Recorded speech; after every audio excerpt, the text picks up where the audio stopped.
This is another Ron production. Legion of Tunes.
Oh boy, here we go. Hold on.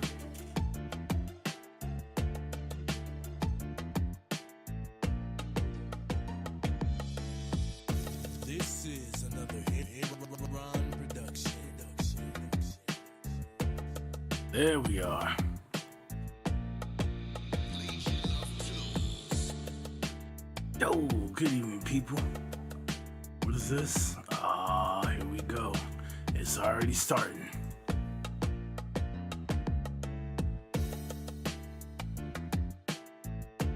Don't be like this. Here, let's close it. I don't know what's been happening as of late, but there's always an issue with complete.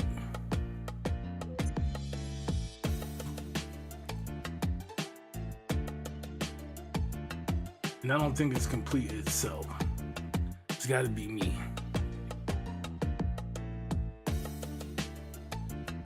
It's really time for like another computer. So for all the stuff that I've been doing, really it's not even that. The computer's fine. It's just where I have all this stuff stored. So Complete is on my external, which sucks because the read-write speed is not very fast. And my SSD, though it's a 2 terabyte, I've already used like close to 1, and that's not even like holding games or anything like that. And Complete 14, the edition that I have is 1.5 terabytes, so it's not gonna make it. So it means if I want to keep it on the SSD, I gotta get a bigger SSD. And those bad boys are just as expensive. That's a whole nother story. But I'm gonna build a nice machine. Nice.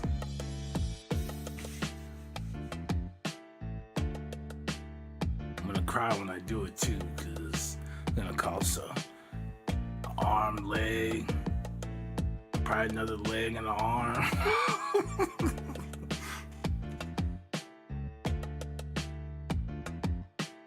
Well, I got all this stuff to make music and I can't make music no more. Maybe we could just use AI and have it drum up stuff for me.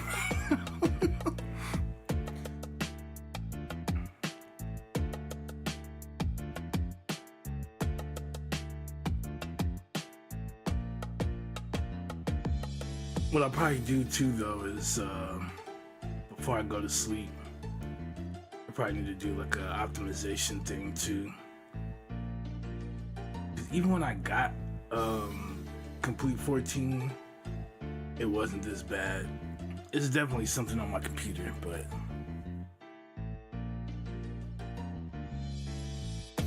well, let's try something real quick. I don't think it's that. Do I have anything else I can? Yeah, like I said, I don't think it's this stuff. I mean, we could try. We could shut down Steam.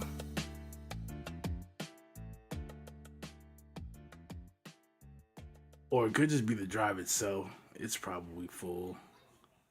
So I put a lot of stuff on that too. I can go in there and there's some stuff I can get rid of now that I think of it. I'm gonna just completely get rid of it.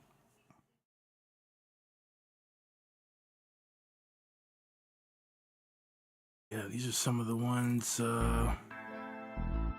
we've been creating as of late.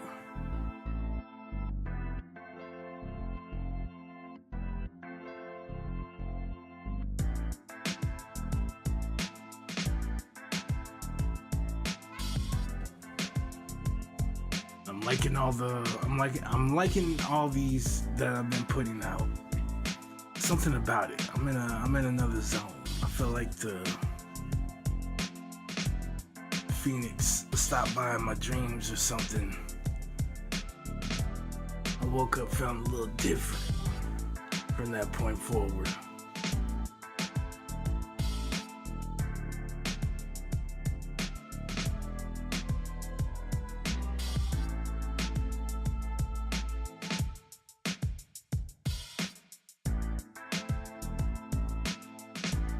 I'm gonna give it one more try.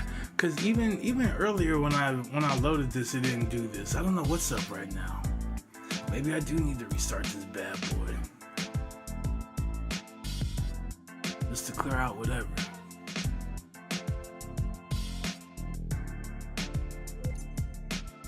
Probably check something here in a sec if it actually let's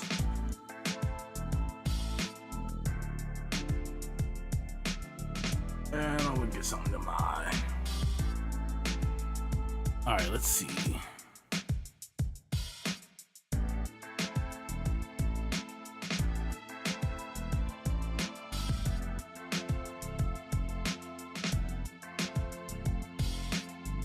Well, that stuff's looking good.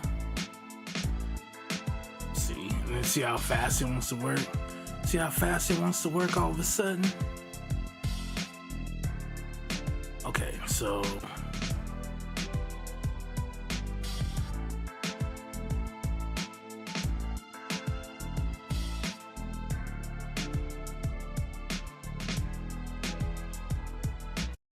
all right, we're in here. So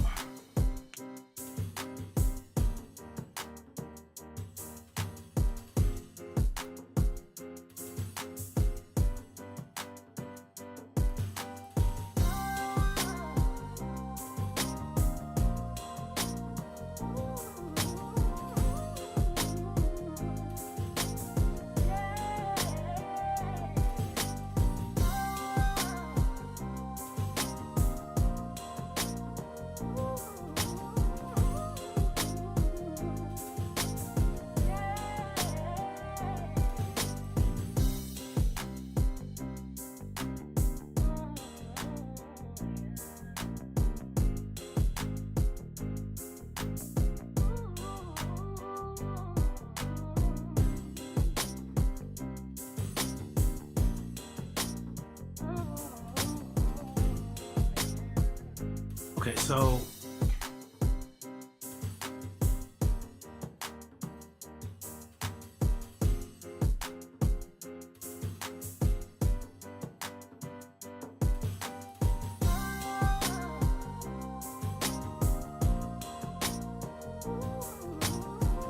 I think that's fine. We'll leave that.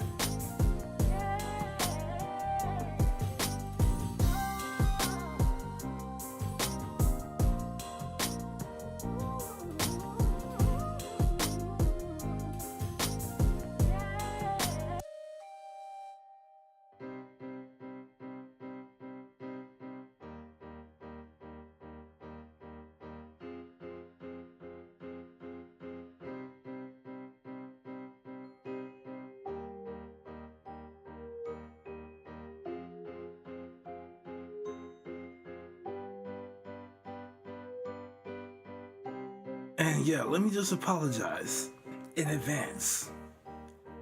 Or is this more like a last minute apology? Because I did none of the stuff I said I was going to do with this. I didn't even attempt to fix this. I was doing whatever I was doing today, and so from here, I'm going to lower that down some, and then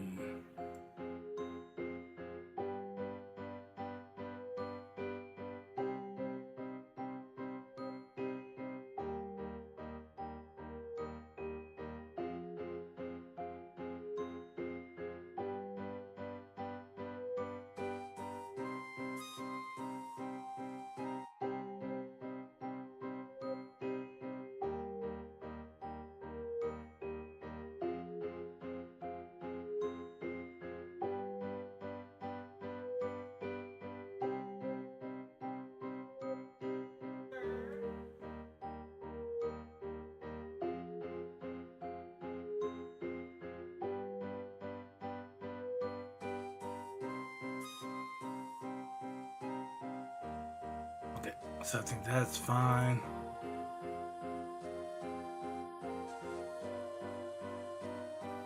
We need to change this.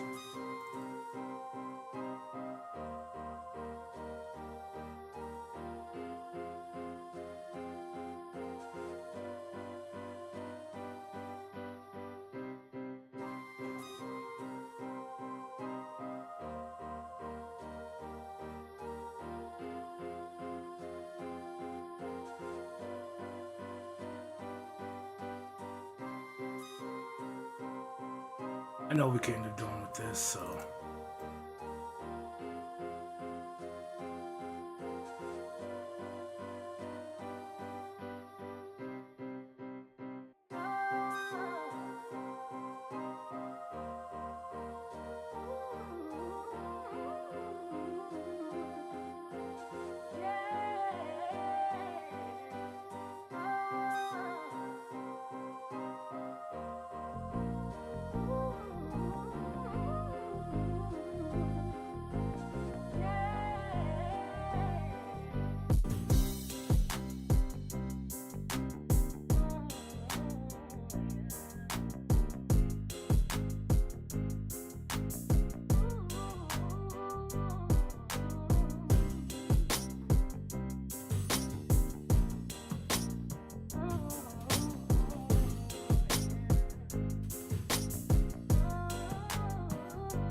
think that's about right. Okay.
All right, let us begin.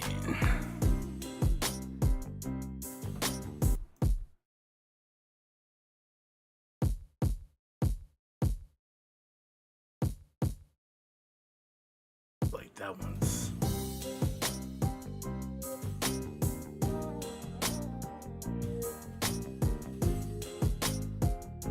Yeah, I still like here too.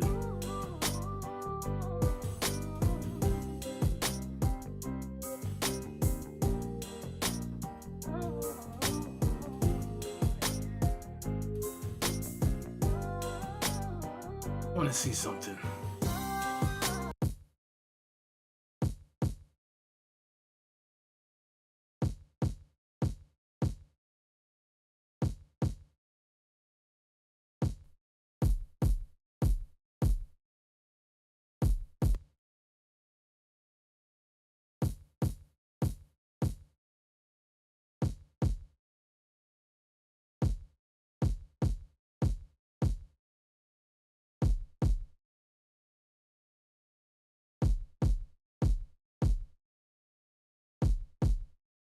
Interesting.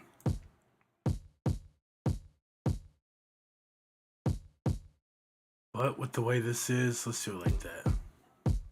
That's fine.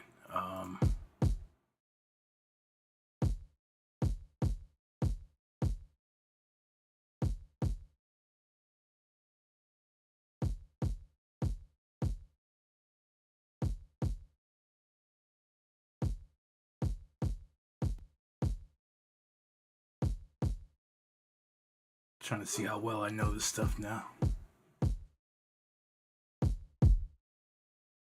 Boom.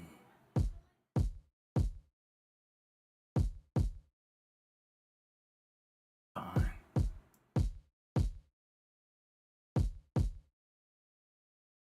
Something like that.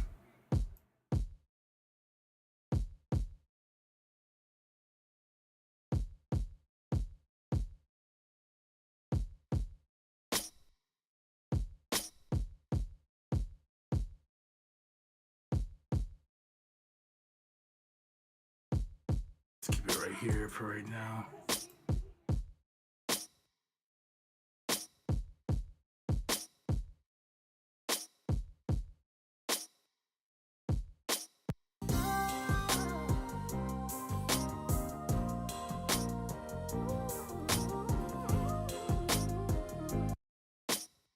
You don't really hear it too much, even though you are cutting into this stuff, but I want that.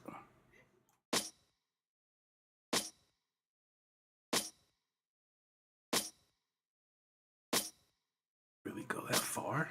Jeez.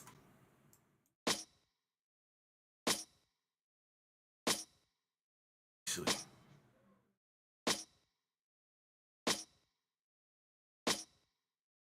Why not? Alright.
Wait, what? We got them backwards, don't we? Wait, why is this on? Oh. So I butchered this, didn't I? Okay.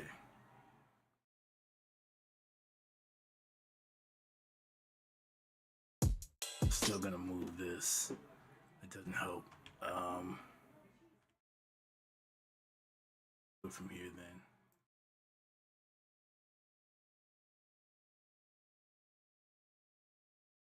then. And put this one.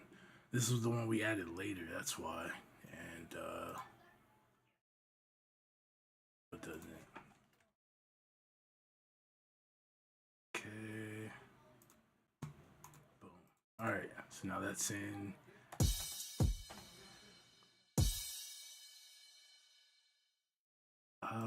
So usually, yeah. That would be too far. I don't like that sound.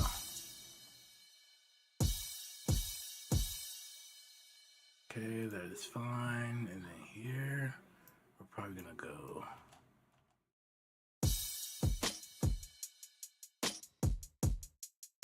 Instead.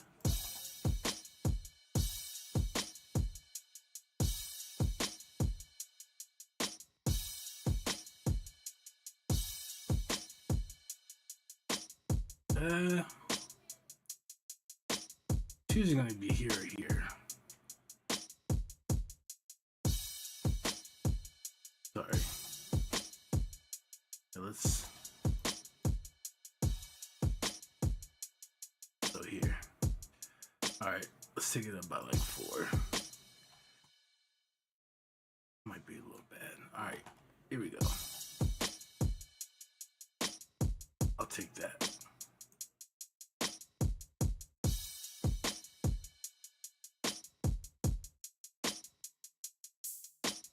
Okay, then we can.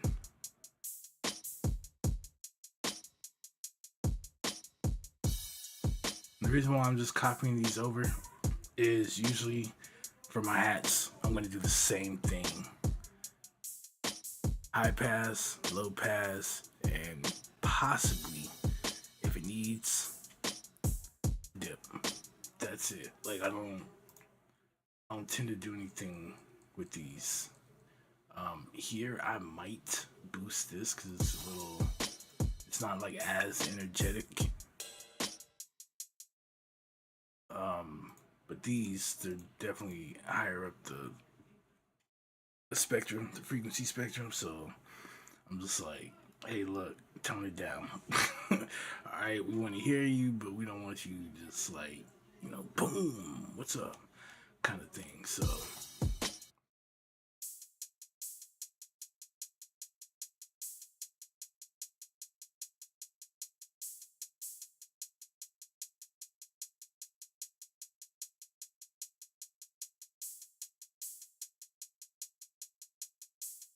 Yeah, same thing. So, all right. And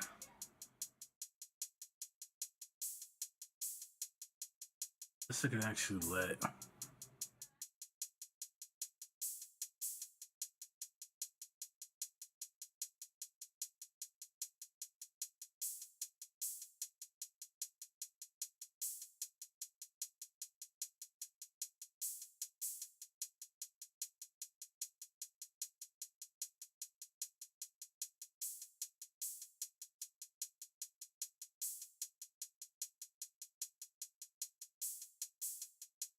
Right.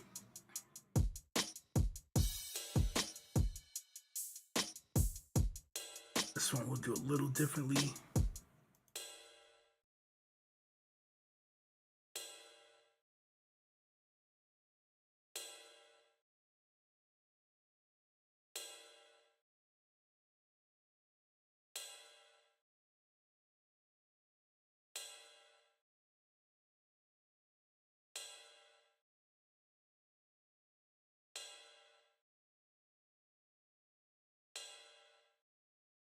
Fine with that.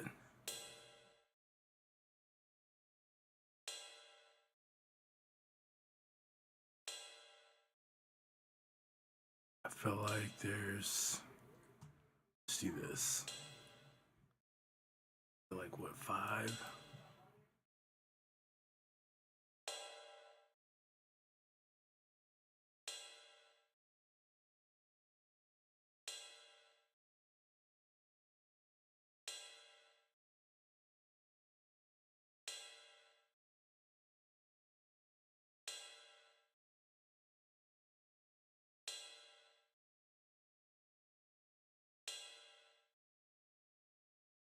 Right back down there.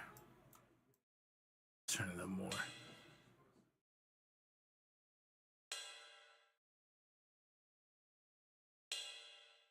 I don't even think we need to be up here.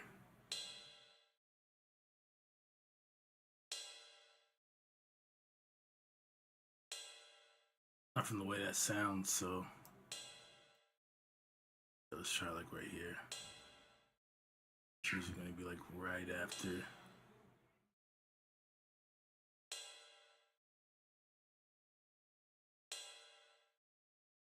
Yeah, we don't want too much.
I think we'll be okay right there. Let's see.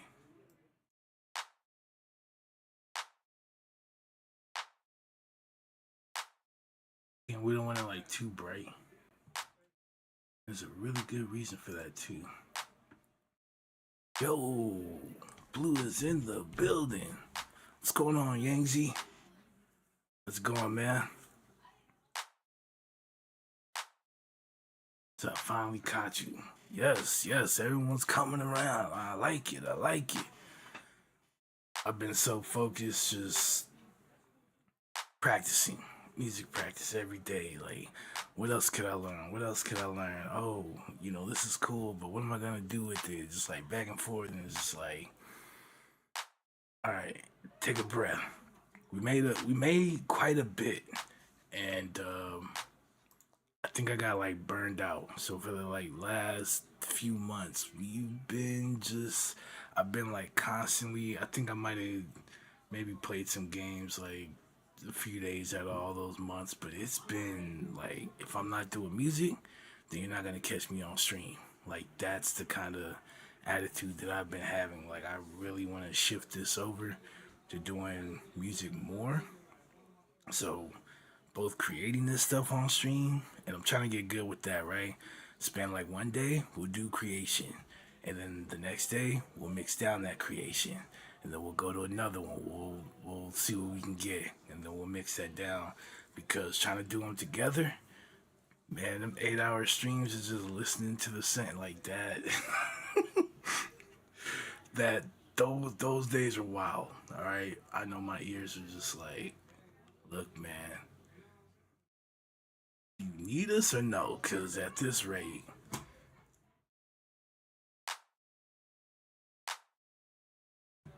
I've been doing better. All right, let's see what we can do here.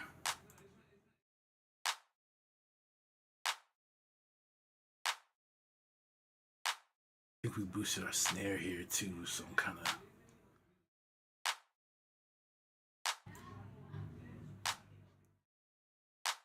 But at the same time, I like where this is going. Let's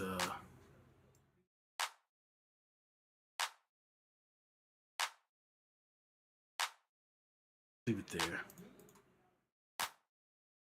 See where we were. Let's see.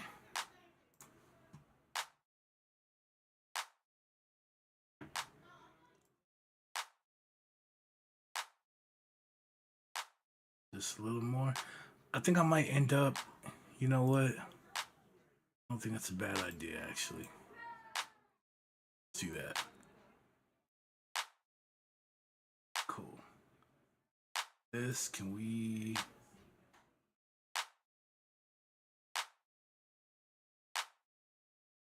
If we can balance that just a little bit more.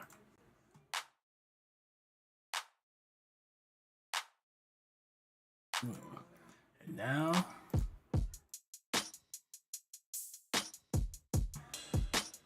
all right, for this,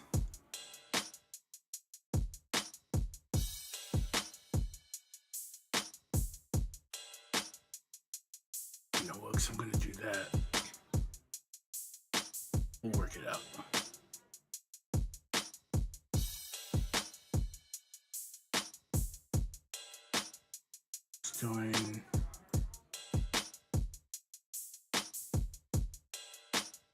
Doing a bit of panning, actually, because this is gonna go here.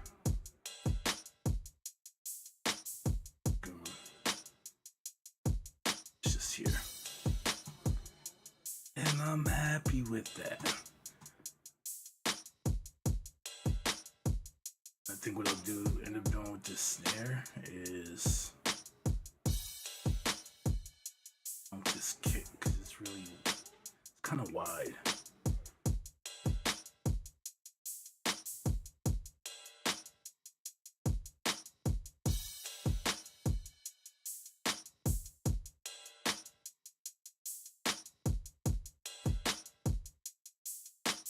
That's fine. All right.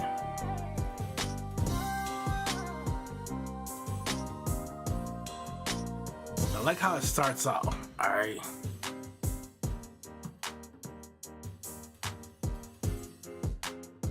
Cyber ears are coming. They ain't gonna work the same, man. And we having defects. It'll be like streaming. You'll get on one day and you'll be like, I can't hear nothing. Well, my day's over. Good night, people. Maybe it'll work in the morning. They'll be overheating, malfunctioning. Nah, I don't want cyber ears. Yeah. Look, leave that to people, you know, the ears actually like damaged bad, they can't hear. Leave that for them.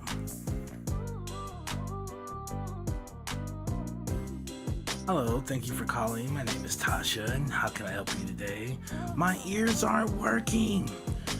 They're a little FaceTimes. We see you, okay. You're like typing everything to them because you can't hear. I don't know. I can't see it. I can't see it.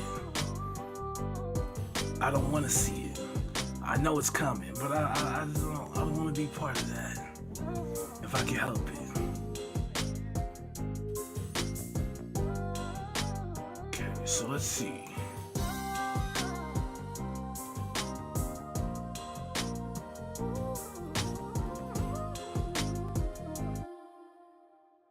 I definitely messed up my ears today because I was just listening to this thing. I was like, oh yeah, that beat I made yesterday, and I was just like listening to it, and I was just like, for about a good 45 minutes, like just not all the way loud, but pretty loud, and I was just like, okay, this is nice. But when it comes back around, does it sound good? What about the second? What about the third time? What about the fourth time? Is it still, you know?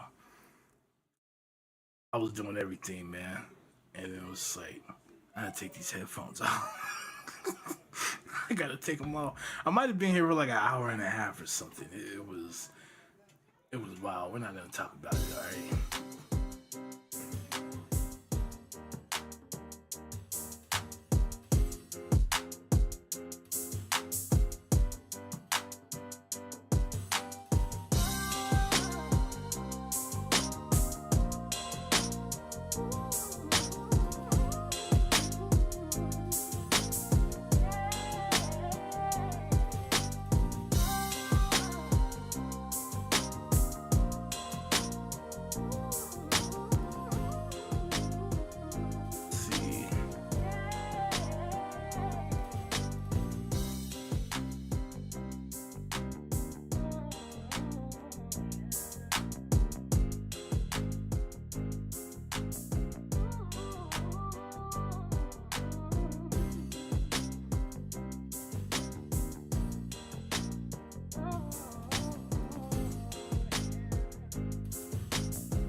Well, well, it should be okay for right now. Yo, Dark Queen in the building. Appreciate you stopping by. You say you can't hear it? Or can you hear it? It was just I probably because I had the sounds muted at one point. All right.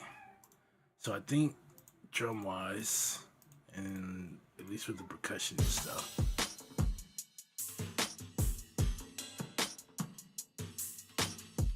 This one we need to rename. It's gonna be our flute. This we pretty much made into a pad. So let's select these. Well, have them start, fill that in. And I think we are off to a good start.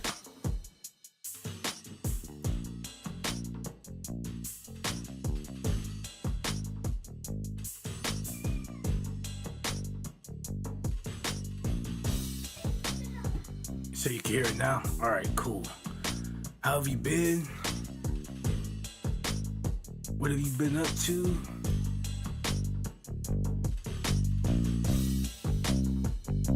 Sorry if I'm like super focused over here.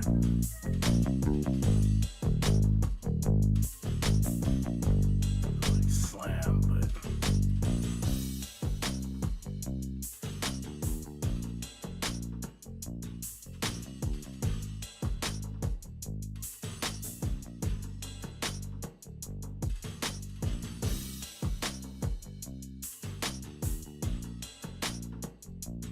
that is okay.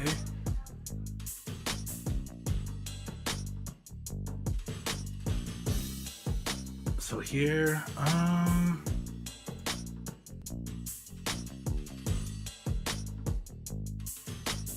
wrong one.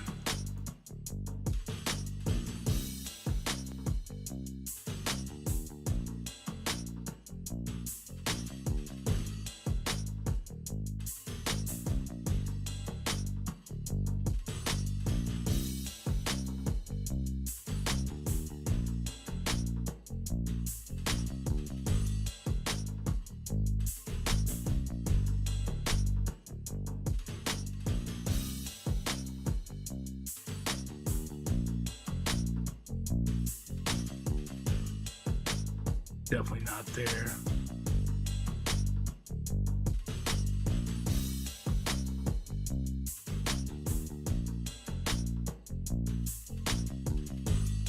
I do like here.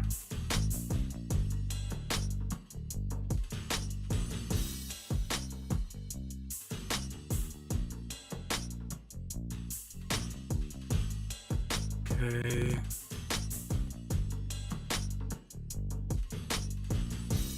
He said had a show. Whoa. In the hospital at the moment. I'm very sorry.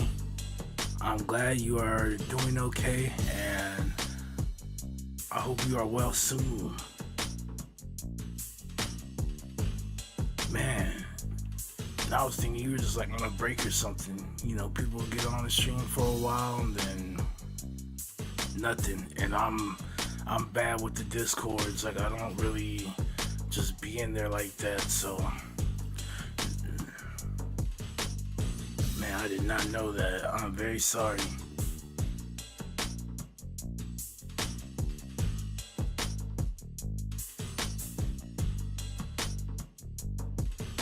Okay, what are we going to? Oh, the guitar. Let's.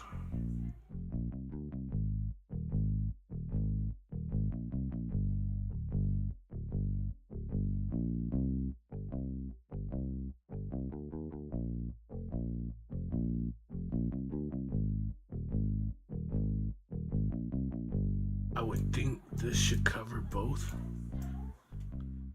I can't see the curves on this thing, so I don't know if it's gonna reach into that range. But this definitely when I boosted it there, it was kind of boxy. So I'm hoping though, as I bring that down, it probably spread over here. Cause usually around this range, it gets kind of muddy here, right? It's not as boxy as like this area, but still, it can kind of cause some issues. So being able to kind of drop that will kind of help the base to kind of sit where it needs to, as well as kind of give room for other stuff as well.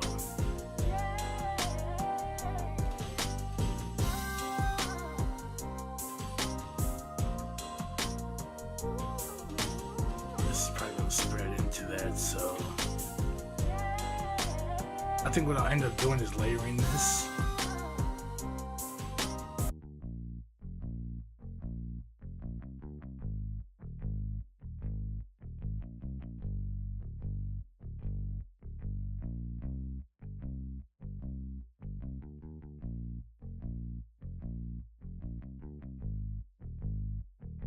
I don't even think it's really picking that up.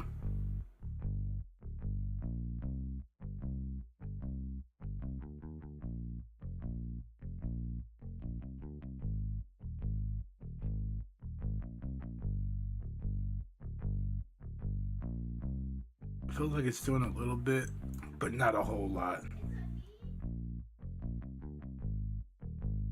That's fine.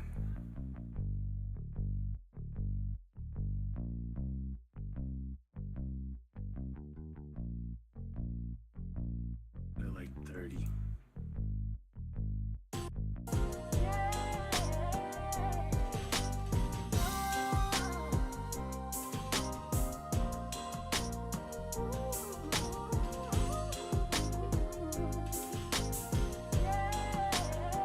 Okay, now we gotta bounce the rest of this stuff and we should be okay.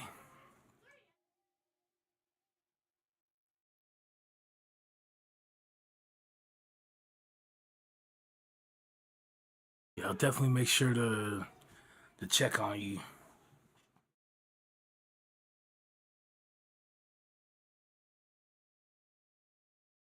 Hope to be home soon. Yeah, same here. Hospital's no place to be. No place to be. Every time I'm in there, or whenever I have to be in there, I want to be out. I'm like, nah, this ain't it. This ain't it. So, you know, you're ready to get home, be in your space, be comfortable. People checking up on you. You okay? I don't want to be bothered right now.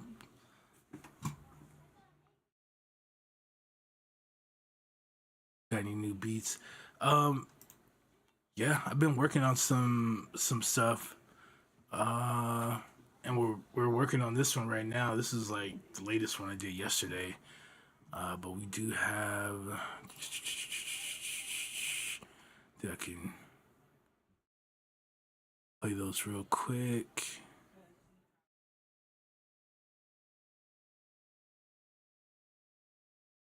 I don't get how I name these folders and then like can't find the folders.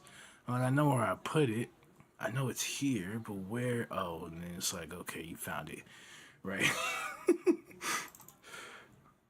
So, this one.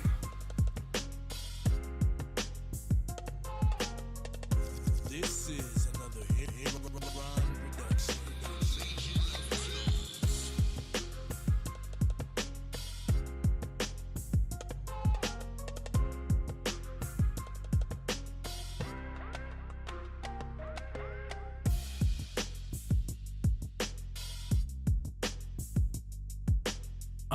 This one, which is I haven't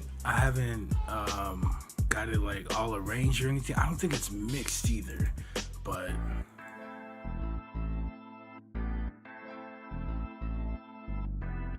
I was saying earlier, I don't know what happened, I've been reborn. This music is starting to sound more like the type of hip hop stuff I've been trying to make.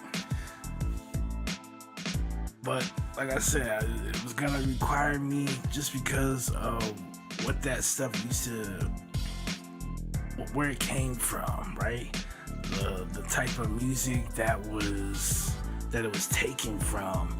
Like, how do you recreate that so you can do your own thing, you know? And so, oh, it's over there. So I got my little books and stuff. I've been teaching myself here.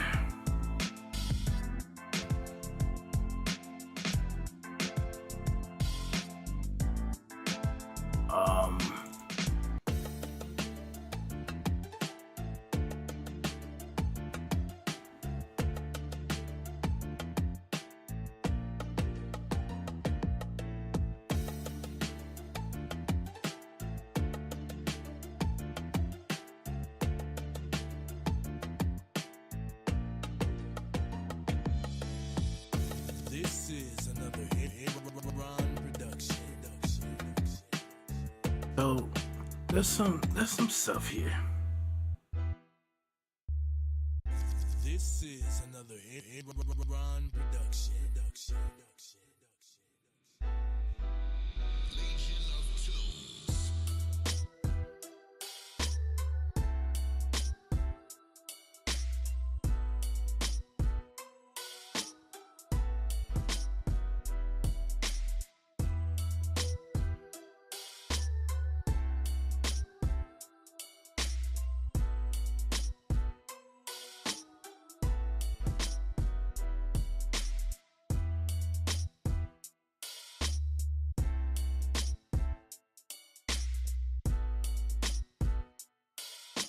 Yeah, right. So we got some stuff here.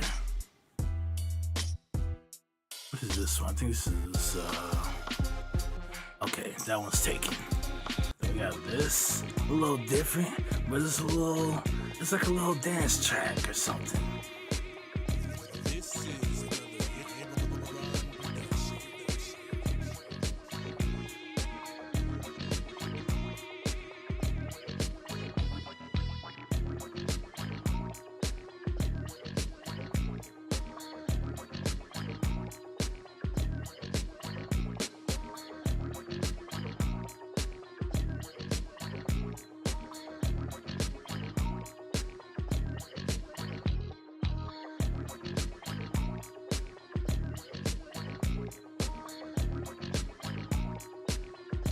Yeah.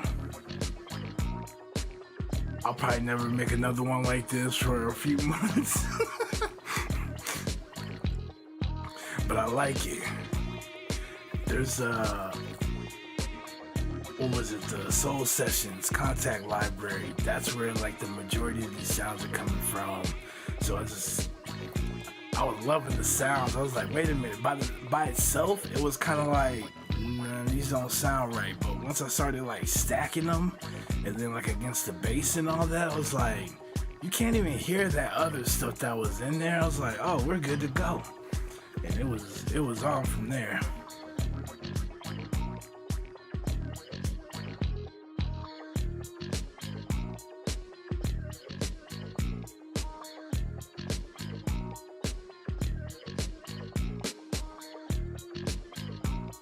That vocal, I don't know if it came from a kit that I bought off of a site or if it came from one of the complete drum kits. It was one of them.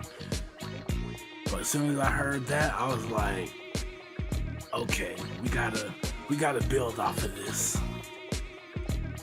So that vocal was the reason why this even worked.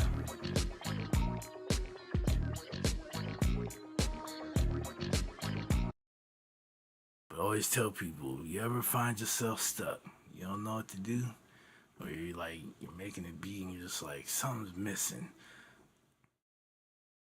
Add vocals. That's it. Just add the vocals. It would become more clear after that, right? You'll know. You'll be like, okay, all right, now that I actually like have something going, there's like another. It'll change it. Um, I've had a guy, real cool guy. Um, I will pull up to his stream sometimes. He will pull up to mine. He works out of Houston for a label, and he'll come in and be like, check out this beat I made. Tell me what you think. The beats are really good, but it's always like this one thing that's missing. And I would tell him that, and he's like, I know I tried, this or that. I was like, you know what, man? So whenever I get stuck, one of the first things I go to is like vocals. Any little something, just throw it out there and see what you get. Sometimes it's not even the vocal. Sometimes it's just the melody of the vocal, and it might give you an idea. You might not keep the vocal in there, but you'll go grab a synth or something like that, and you'll recreate the melody, right? You'll recreate the rhythm. Like sometimes it's just that. Sometimes it's just that. And he was like, I'll try it. And he came back, and he did have some vocals in there. I was like, see, you see what I mean? it was already good. But then with that in there, it just kind of gave it some more movement. It was like, okay, boom, that's it, done. Like wrap that up. It's just done. All right, let's go back, and now we'll get to mess with these melodies.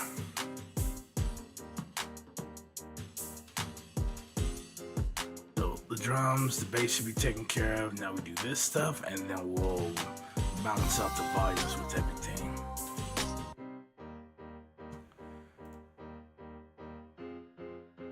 Alright, so we're about to treat this saturation like salt, probably sugar, because we're about to put this on everything. Alright. This is about to go on everything. You're like, geez, how many of these things is he gonna use? As many as it takes. So, by pushing this source, right? Once we start pushing past 0, we do create distortion. But the difference between the analog distortion and the digital distortion, the analog distortion is more subtle. The digital distortion is terrible. You don't want digital distortion. When you start clipping, you hear it immediately and it sounds bad, right? But not from the analog world, right? Kind of sounds warm. The signal that's being driven gets more energetic is basically what we're doing, right? So it's adding energy in the low end, it's adding energy in the high end, and it's just creating a warmer, brighter, more energetic sound. That's all we're looking for. And we'll take our output, because we increased the signal, right? This is our input, so we crank that up. And so now that we got the needle where we wanted to, we're going to turn down our output, bring it back to where we had it, so we can listen to what it sounds like without it, and then with it. Again, it's just making things more energetic when we do this. So it'll allow things to kind of cut through. Even sounds that are quieter might seem to just have a bit more presence, so that way we don't have to try and crank up the volume on everything and then find ourselves in trouble. So,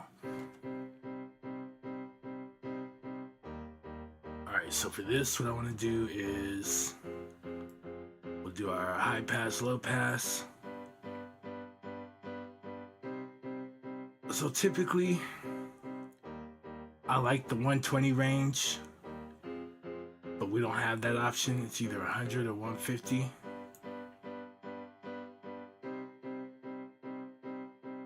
But because of this, our guitar and where it's gonna kind of be taking up, we're not really hearing that if I bring that back in. We're not missing that little bit of bass in there. So if anything, it's just cleaning it up and it's letting the bass have that space. All right, so instrument, right?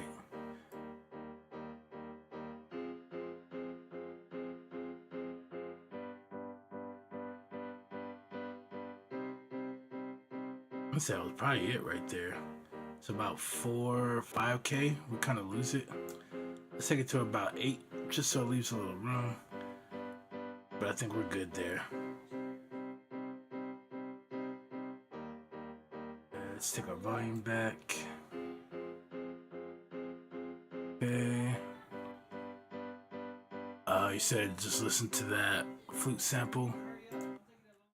Yeah, cause I had sent it to you. I sent it to you this morning, and I was like, cause you were playing your game, and I was listening to the beat, and I was talking to you, and something in the game, whatever, it might have even been strings, but like it started blending in with the beat, and I was like, wait a minute, that might be an idea. So that's when I told you, I was like, I got an idea, and I went and I had to kind of play around with it for a second, as far as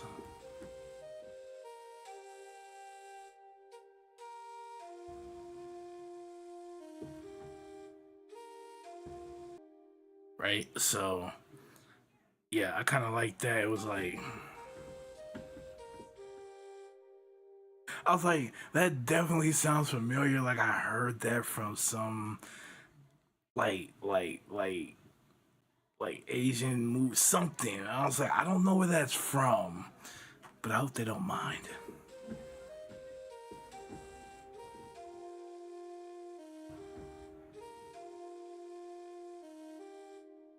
So yeah, we got that in there, and all I want to say is like the accuracy of a lot of these instruments are.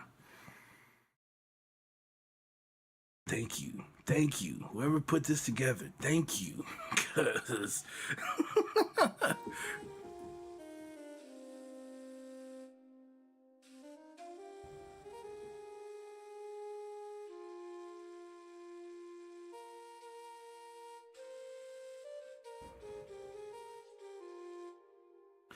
what's really crazy is the scales.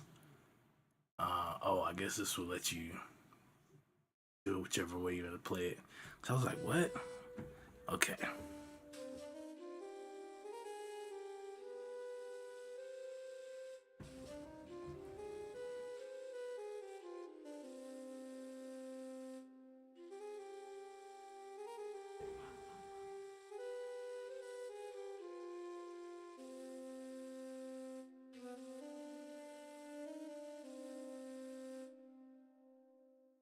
It just sounds so real. Like all of these, and they have like different textures and like different little rhythms and things, and I was like, yeah, we're gonna have too much fun with this, and we did. We had way too much fun, way too much.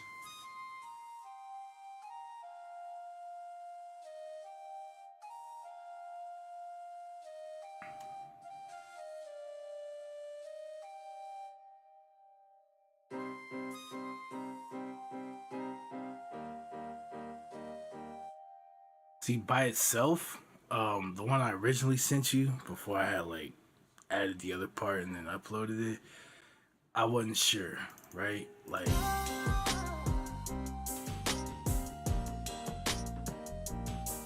it sounded good, but I was like, does it work? And I was kind of stressing over that for a moment, and then we got this idea, and I had to filter out the other sound,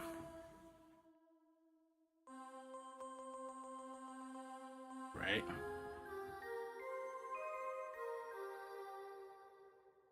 Sounds kind of cool with that bell. It's like, so I was able to get rid of it.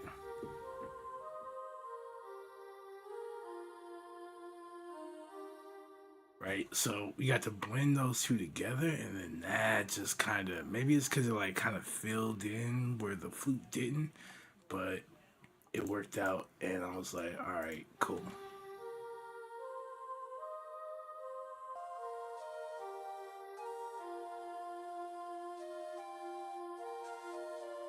It almost has like it's mimicking like a voice or something.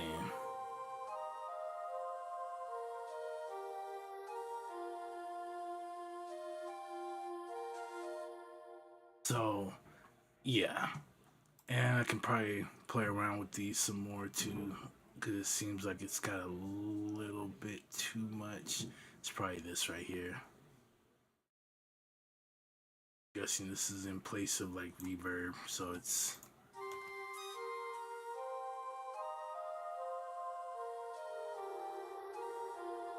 yeah.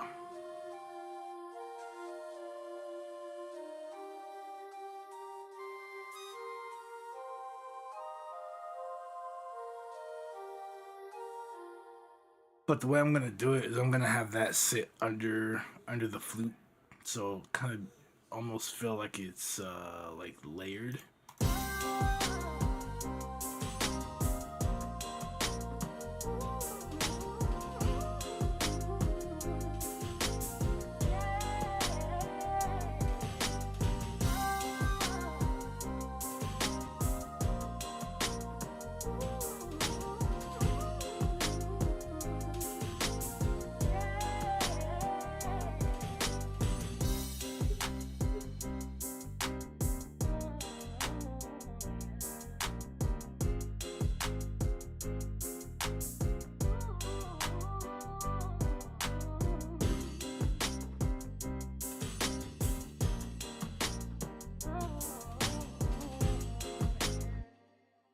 Yeah, I can't wait till I finish this one.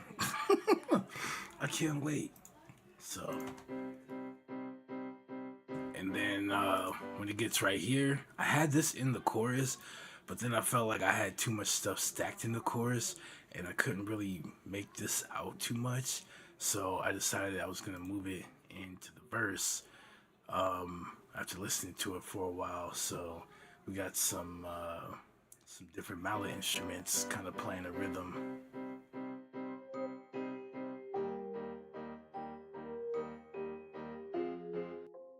It's got like this warping sound going on.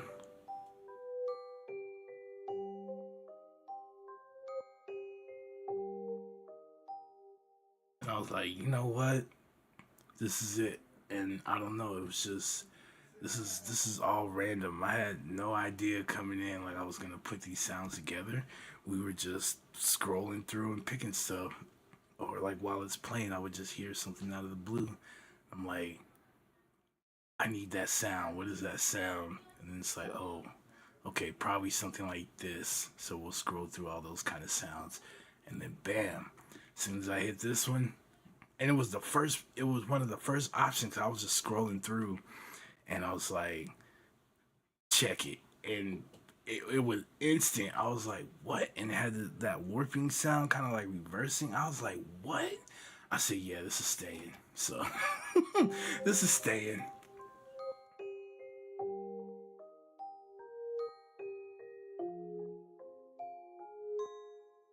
It's too dope. It's too dope.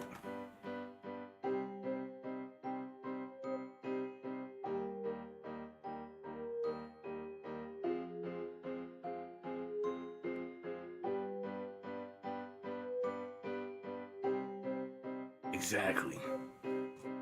Sometimes that's it. It's just one thing.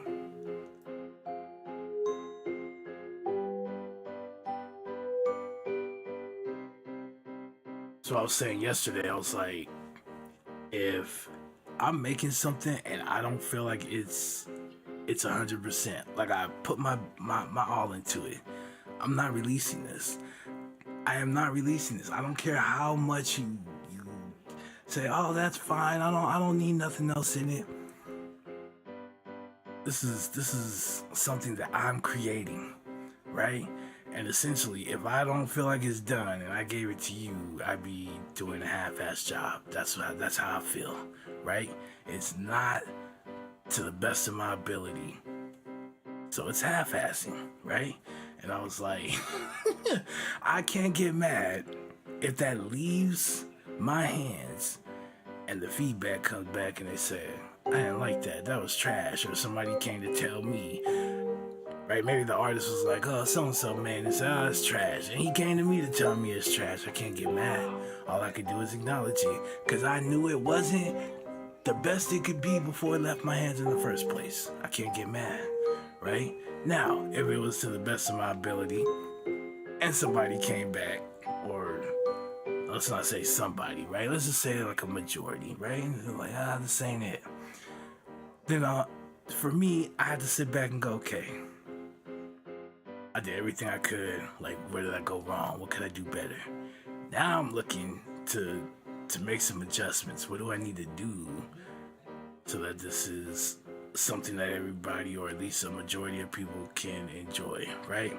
At the end of the day, I'm not saying like, hey, if the majority of people don't like it, I'm just gonna feel bad, but I'm just saying sometimes when people are telling you something, you might want to listen, right?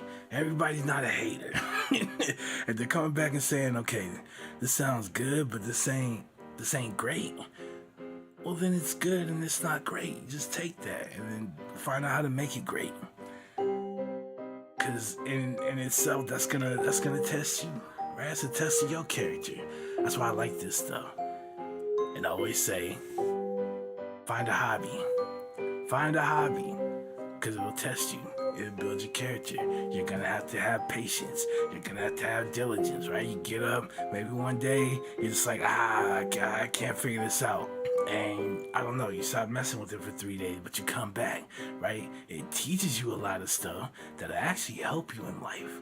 Find the thing you're passionate about and stick with it. You'll learn a lot from it. I don't care if it's drawing, I don't care if it's writing, I don't care if it's singing, whatever it is, right? Do it. You're not going to be great at it at all, but if that's what you're passionate about, you'll find ways to be great, right? And then you'll start unlocking powers and stepping up levels you didn't even know you could reach to, because there's something, when you love something, you don't give up on it, right? I've been doing this for over 20 years.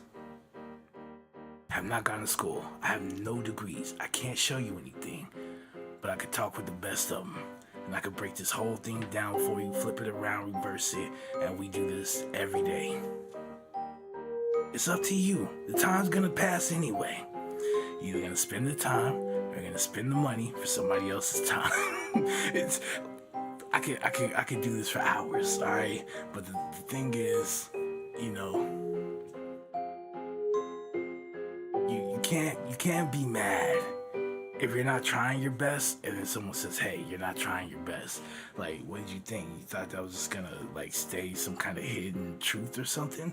Acknowledge it, and then find out what you need to do to be doing your best, and do it. It's simple.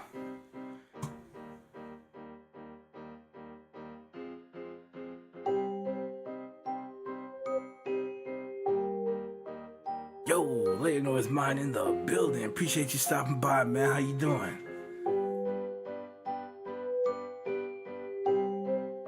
So I think this is cool here. Let's see where we were. Is it really that loud? Okay. I thought it was quieter, but maybe it's because it's just softer.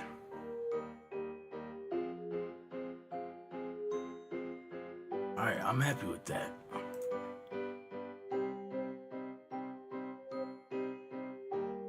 See, I always tell people, I'm like, if you're just starting, whatever, like, look, especially my music theory, I'm trash, alright? I'm teaching myself to play jazz. I got books over here, alright? You know how many times I open that and I'm like, swing. And like trying to swing the notes, and I can't get my fingers to work with me properly on it. I know one day I'll get it.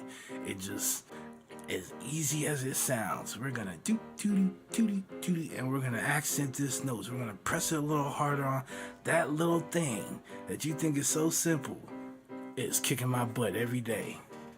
Like, get your, it's just stomping me. But one day I'll get it, and I'll be like, okay, right? It's something I gotta learn. I gotta build up the muscles, the dexterity. There's like stuff that's gotta happen. So I keep doing it till one day it clicks, and once it does, that means I got it. I mastered it. Whatever it was I needed to know, learn, do whatever. It's done, and we can move forward at that point. Okay, so let's take our. I'm gonna use this one.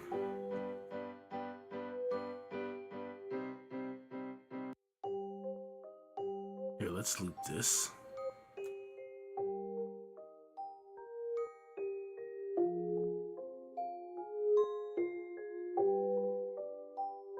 Definitely here. I'm gonna turn this down, and we'll get a dip here. So, basically what I was listening for, turn this all the way up, and so as I'm kind of sweeping through, there's an area.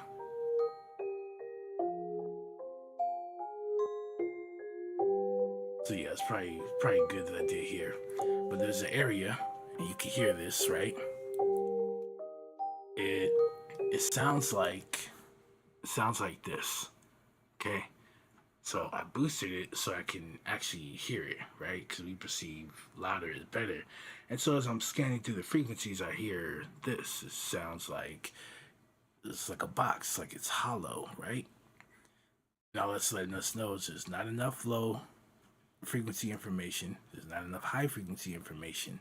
It's not like a solid connection here, right? Yeah, you might have areas where it's like muddy, or somewhere might be too harsh or whatever.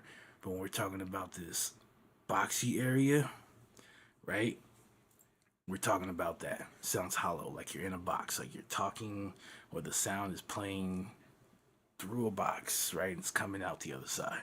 So we take that, and by dropping that, because that's not a pleasing sound that you want to hear, right?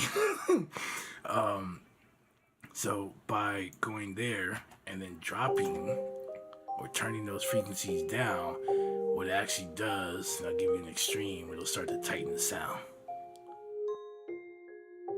And now you're getting more clarity, right? And then the warmth, like that stuff staying there, but everything else, that middle piece where it's just kind of here, just kind of hanging and not really doing anything, we get rid of it.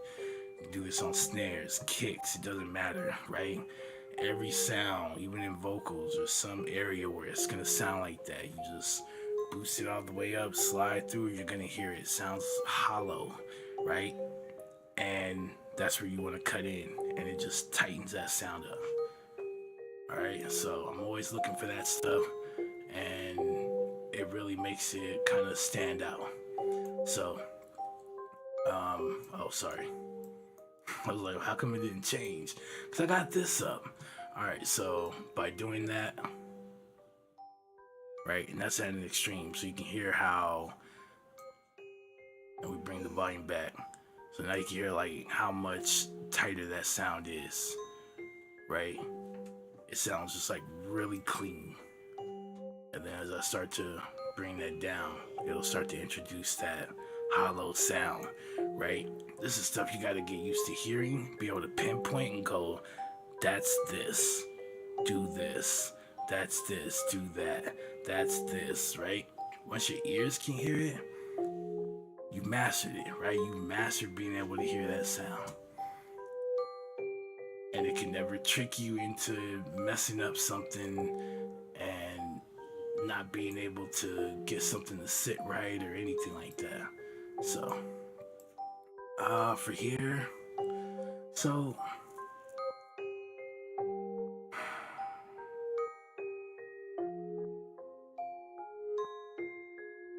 typically with this, I want this to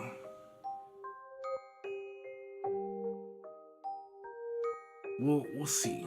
But this is either gonna sit in the background, which means I'll have to make a cut, or I'm gonna have this over the piano. But we'll see what we're gonna do. I'm probably going to background this as usual, but I like the clarity. We'll see.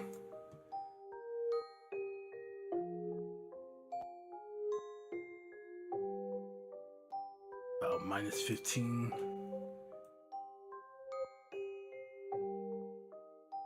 Okay. Oh, we didn't finish this, did we? Look how quickly I got distracted and we went to a whole nother sound. It happens. It happens. Okay. So let's for a quick second.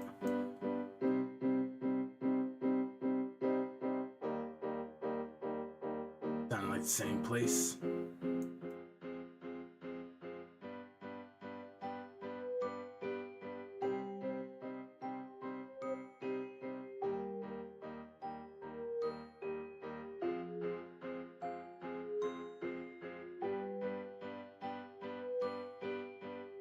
So 3K. Oh, we might be able to do this.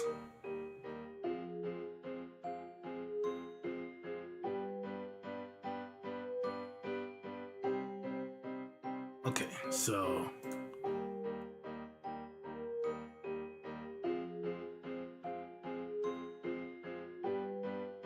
no, don't go back to the piano. All right, here we go.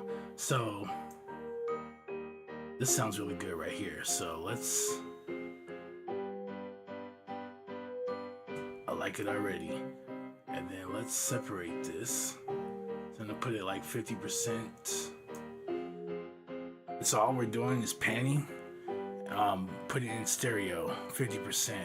And when you're using like a widening tool, all it's doing is it's taking the signal and it's panning it both left and right at the same distance, right? So if you were to take a sound and say I'm gonna pan it to the right 20%, it would only pan to the right 20%. When you're widening, you say I'm gonna widen this by 20%, it pans both left and right. Alright? So you can have if I put it in mono, so it's in the center, you hear it right here. If you got headphones on, you're gonna hear it right here. Right? So a lot of times with like bass and stuff like that, like you see my bass guitar, mono, right? My kick, my snare, mono. These sounds aren't very melodic, right? They're definitely not up at like higher frequencies or anything, and we can force them to the center of the speaker, right? And then what we could do is with the other melodies and stuff like that, we can use the stereo field to kind of spread them out and have them play. So it gives the track or your song some width as well, right? And a lot of this is just like manipulating space in some kind of way, right? So we can use EQ to either make sounds appear further or closer to the listener, right? So when we boost, we're actually pushing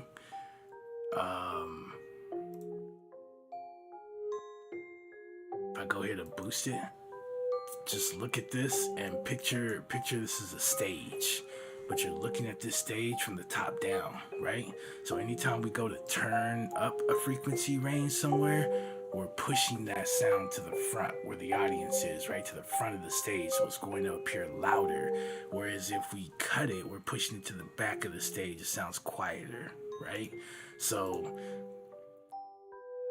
it helps if you know how certain things are arranged on a stage, because it'll help you make decisions, right?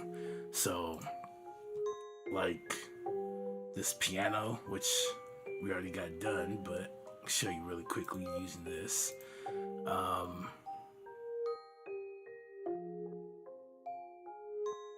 A piano, when it's on the stage, it's usually turned to its side, right? And it's usually turned to the left, right? And why is that? Because the right side of the piano has those higher frequencies, right? And they're usually shorter. The higher frequencies are usually shorter, right? They don't travel as far. And so by doing that, putting the right side of the piano towards the audience, you make those frequencies more easily heard, right? Whereas the left side has the lower frequencies, and so since it's going towards the back of the stage, sounds quieter, right? So whenever you get and this is not the piano, is it? We're just messing up today. So what we would do is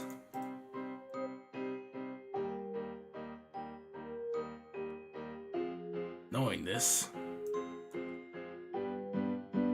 we'll find that bass in the piano and we're gonna turn it down, simulate further, right, towards the back, and then we'll take those higher frequencies and we'll boost them as they're closer to you, right?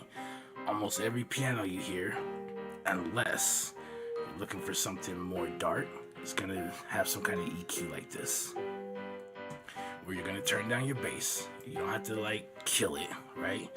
But just quiet those frequencies a little bit and then let these frequencies shine and take the front, right? We don't need this and this up here. You're gonna have a fight. I'm just telling you now, right? It sounds like it's too much. So the reason why they do that is for that balance, right? And that sounds a whole lot better in the mix, especially when you have bass and things that are going to be taking up those bass frequencies anyway, right? It's just kind of pushing that away from the audience. You don't really hear that. You hear more the mid-range and the high-range frequencies coming out of that piano. You will hear the bass, but not as loud as you're hearing the higher octaves, right? The mid and high octaves. You don't hear them that well. So almost everything you could think of, there's like a reason why it's done the way it's done, and then use that to make your decisions.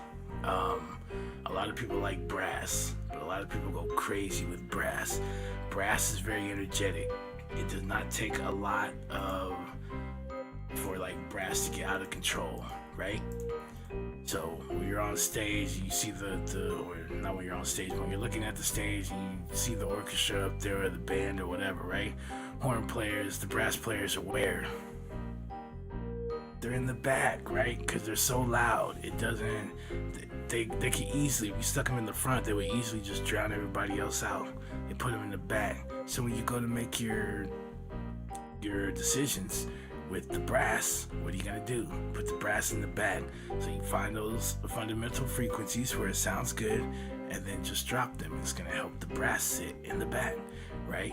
It doesn't necessarily mean it's going to be like low where you can't hear it or anything.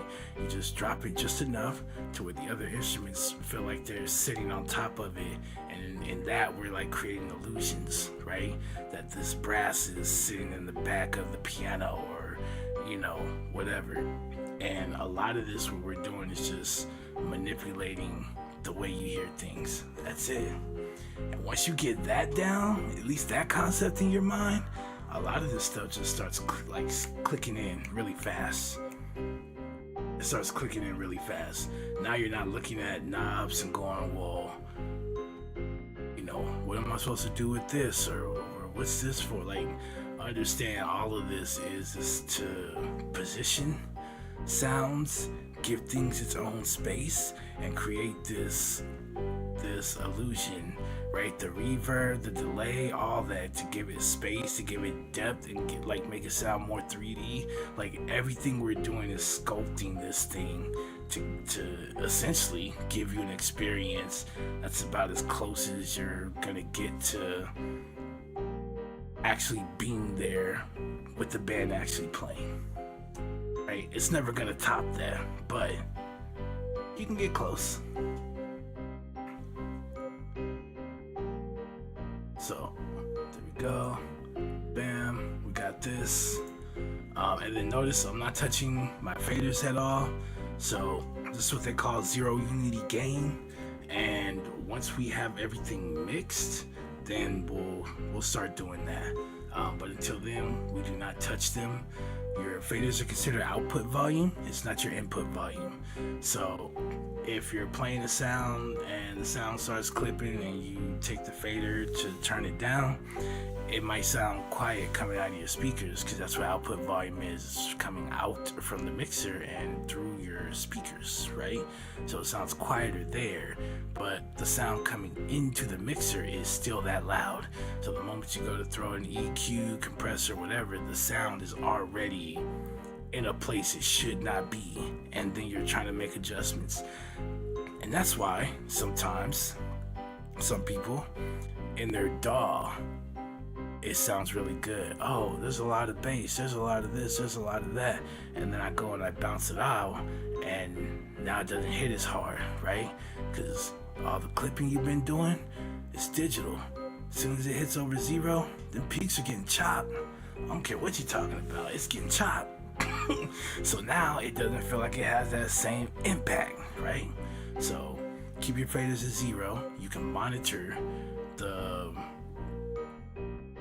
volume, right, of the signal coming in. You can monitor the level of it, and then make sure you can hear everything. Balance your track out. You should still be able to hit your target, right, which should be between -3 and -6. You want to give room for the mastering engineer, right? And then start mixing. Add your EQ, compression, all that stuff. Make sure you return the volume back to where you had it after you make changes. When you get done, you'll have a cleaner version of the premix, right? But it'll be more balanced, and you'll be able to hear everything to have its own space, blah blah blah, and then you'll have a better version of it, right? So if you do it that way, kind of take it in those steps, you can't mess it up.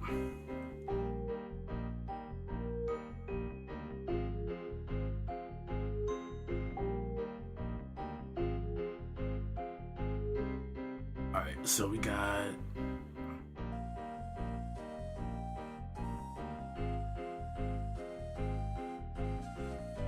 this is definitely going to be a background sound, so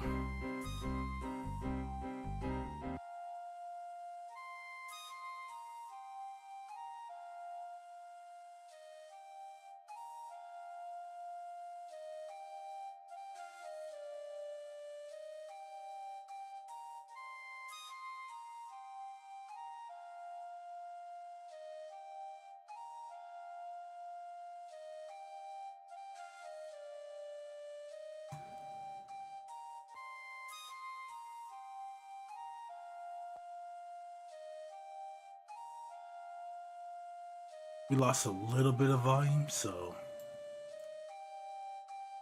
and the reason why I'm using this is because on this plugin there's no output volume or makeup gain, so I can't return it. So in that case, we use the gain plugin and we return the volume back to where we had it before we send it into the next effect.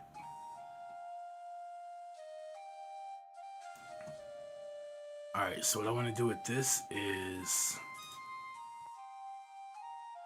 of course, we're going to find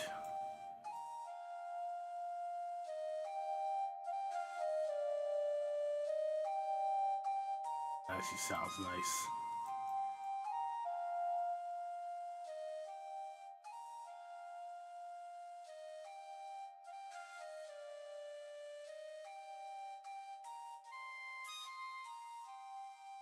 So what I'm going to do here is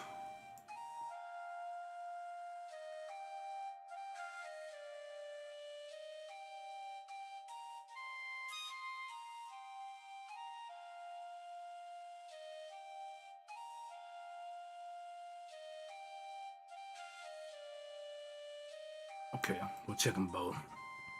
So what I'm going to do here is a little bit.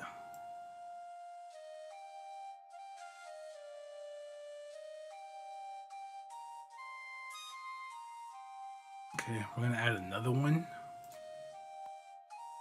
because I only have one area where I could actually like turn stuff down, frequencies down.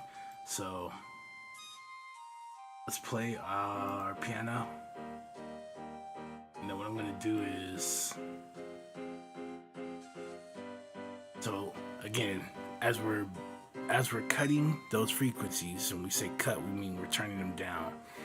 As we're turning them down, you can kind of start to hear that now this flute sounds like it's behind the piano, right?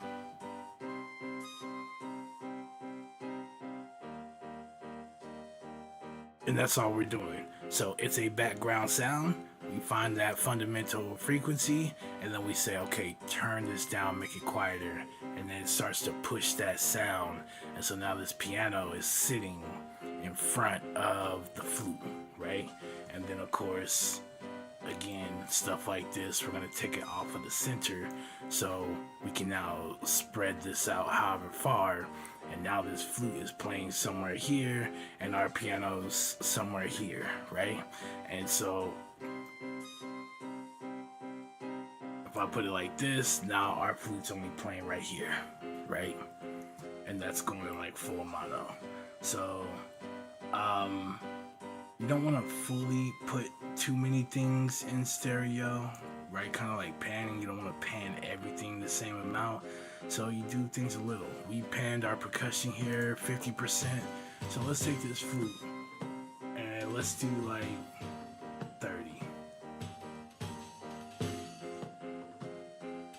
right? Even 35 is fine. Okay, so it's not as far out as the percussion that's playing right now, but it's not as close as the piano, right? Again, boom. And then because we have this, and this is more like a pad, right? This is gonna actually go behind the flute. So in this case, what I want to do is maybe use like 75. This would be usually what I would do for like brass. I will widen it like that just so it has a bigger sound, right? Okay, right? And then you could blend it in, right? So you can still hear the piano in the center, you can hear the flute somewhere, and you can hear this pad, right?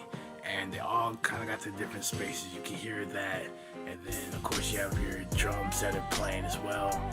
You have your stuff in the center, you can hear your kick, you can hear your snare, you can hear your bass. It's like here, it's just sitting in an area, right? Now, some people like to make their, like hats dance around and stuff, and right, they might play with the left and right pan. In that case, do you? But a lot of times, a lot of this stuff is just gonna sit, like a lot of the drums are gonna sit in the center, because what is it doing, right? It's not like melodically, what is it doing? Nothing. It's just this like repeated sound that you're hearing, or tow, tow. Like it's the same thing. It's not really doing anything, right?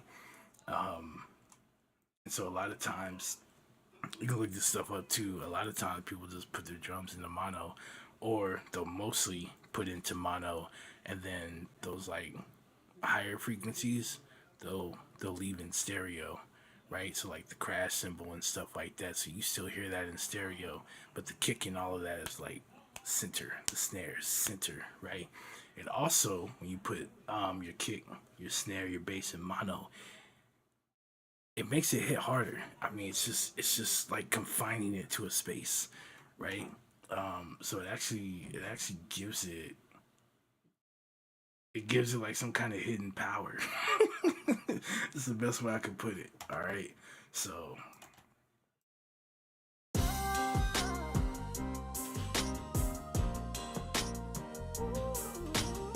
but I just think because you're kind of like not keeping everything in the same spot, right? In the stereo field, like you can hear it better. There's more clarity, right?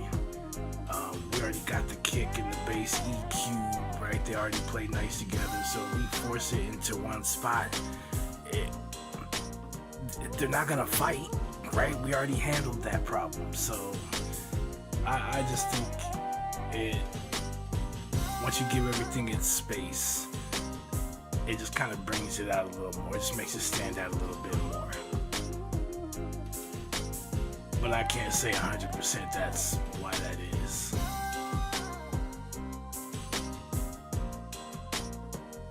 Okay, so I need to return the volume back.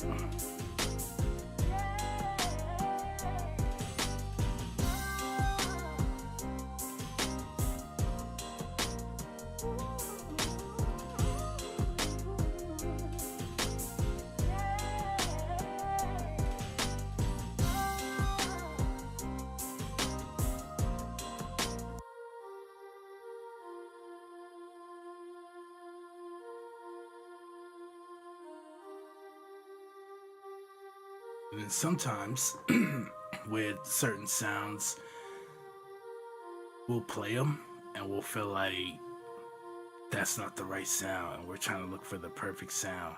Sometimes you already have the perfect sound. You skipped over it like 6 times. But because you're not thinking 5 steps ahead, you're missing out on something that's actually going to work with the music, right? Or work with what you got going on.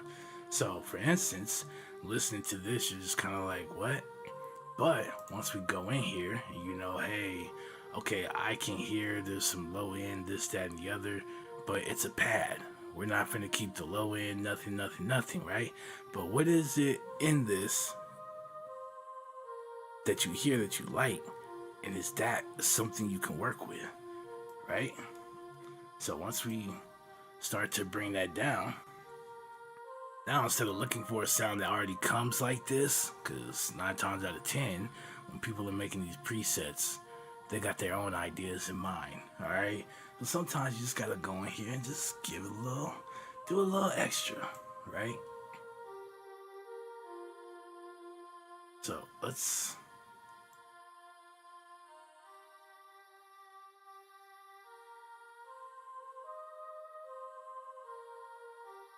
Yep. We'll just cut all that off.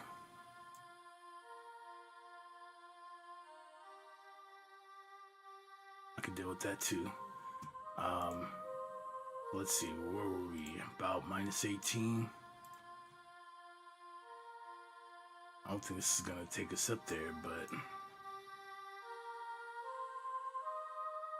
okay, I lied.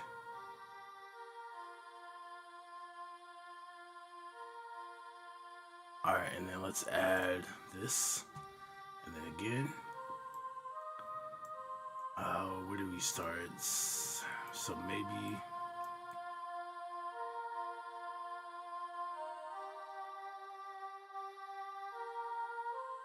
I want to say that's probably it. So we're going to go to 1.5.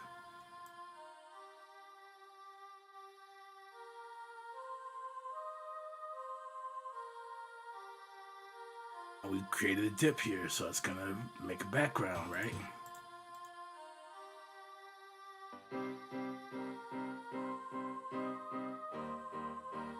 Again. Nothing. So where it's at, it's playing over the piano. It sounds like it's in front. You target that fundamental frequency, right? Push in till it seems like the piano is now standing out. Done. That's it.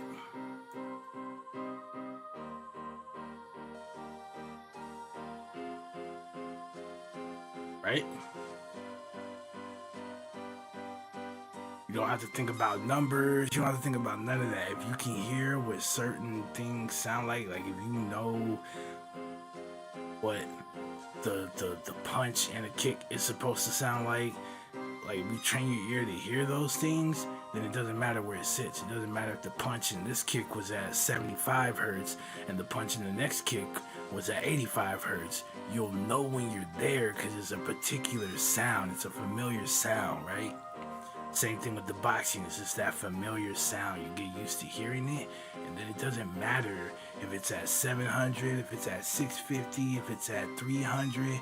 You can identify it, and you go, that's that sound. This is what we do to that. Boom.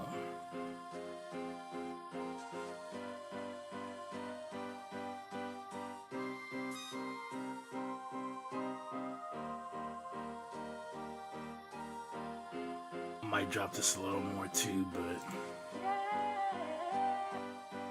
so far we haven't done our vocals yet, but you can start hearing things a little bit better than when we first started, right? Drums cut through a little better.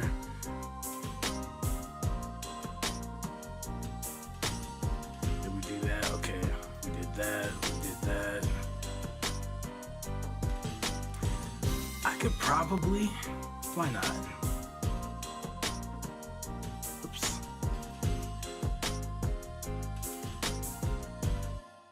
Oh, just kind of like sugar, or like salt. You can just whatever food, right? It's probably good with it. It probably goes well with it, right? Same thing with saturation. You put this, it works on anything. So let's play it.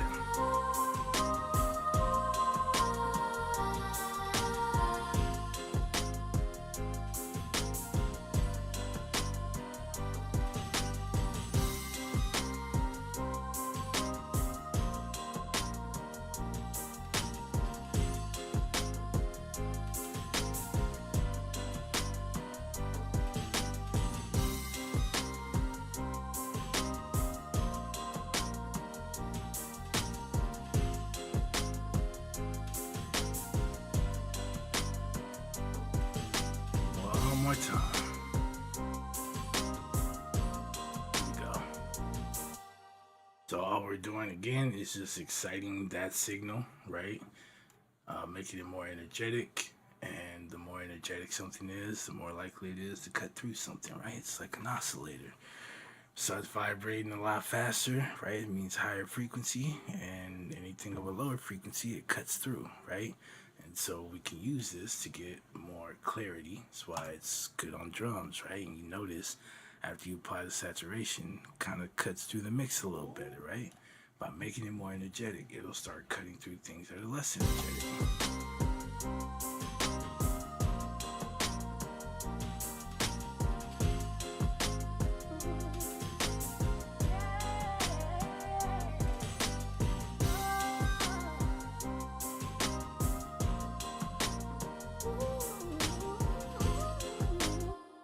I swear this just like set the whole thing off, but what we're gonna do for right now is just lower this and cut it off. Alright, so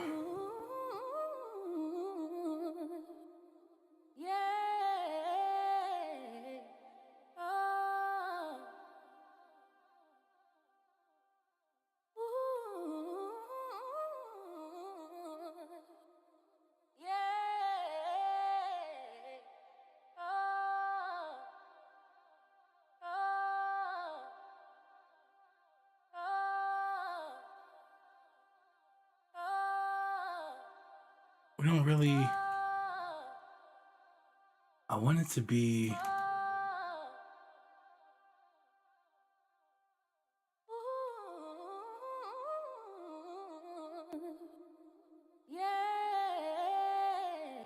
about -12 before we almost hit the wrong thing.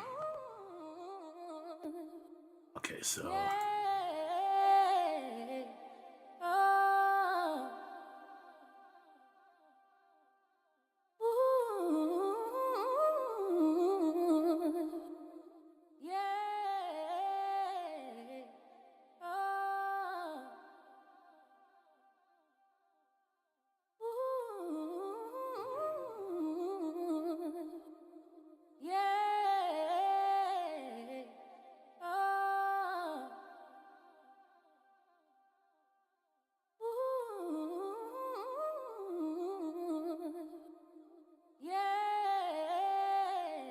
perfect.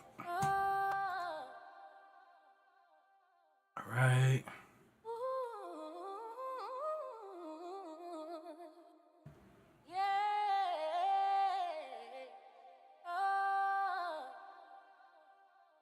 Okay. I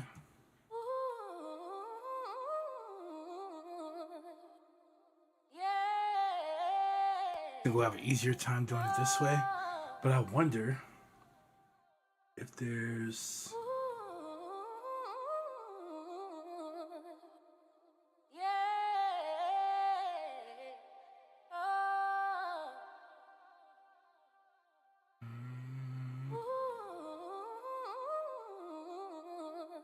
I don't think this is what I'm looking for, but.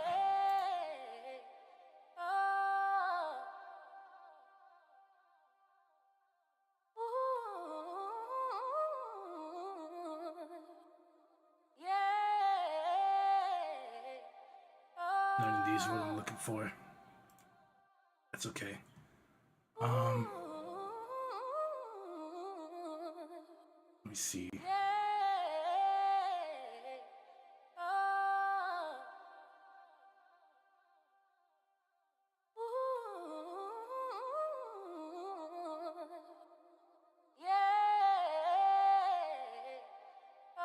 It's kind of close, actually.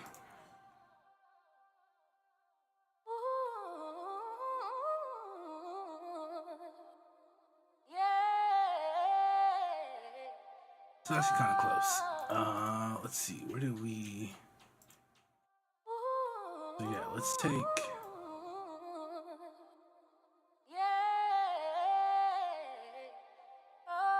Actually, 5.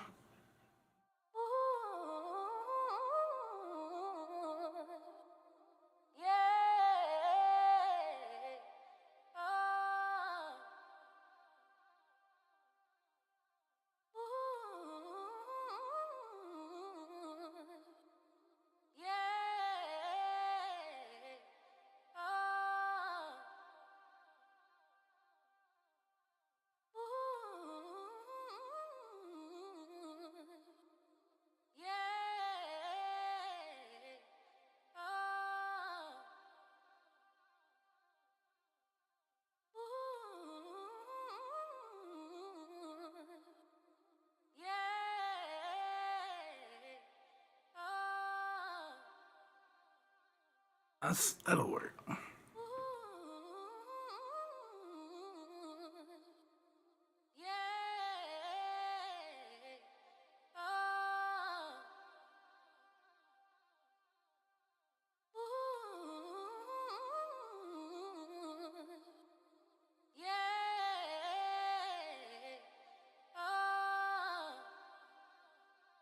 A little more.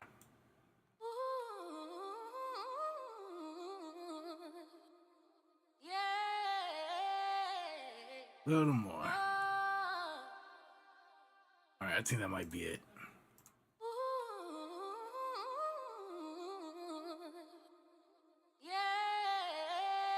Perfect. And then we'll add this. This is kind of giving us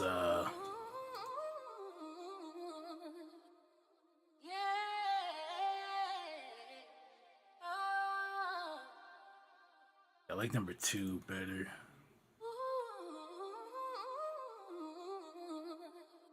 That's too much. I think 2 is just enough. There's a little bit, but it's not a whole lot. And I think with everything playing, you won't really hear it that much.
All right, so now that we've completed that, we can start to move the faders now that everything is all the effects and everything have been done.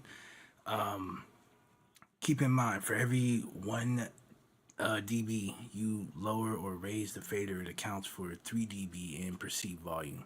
So if you drop your fader by 1 dB, you're gonna lose 3 decibels in perceived volume. So take it decibel by decibel and listen afterwards, and then ask yourself, does it blend, right? Like, does it seem like it sits, right? If it doesn't, take it down another dB or raise it another dB, whatever you got to do till you find that spot, right? So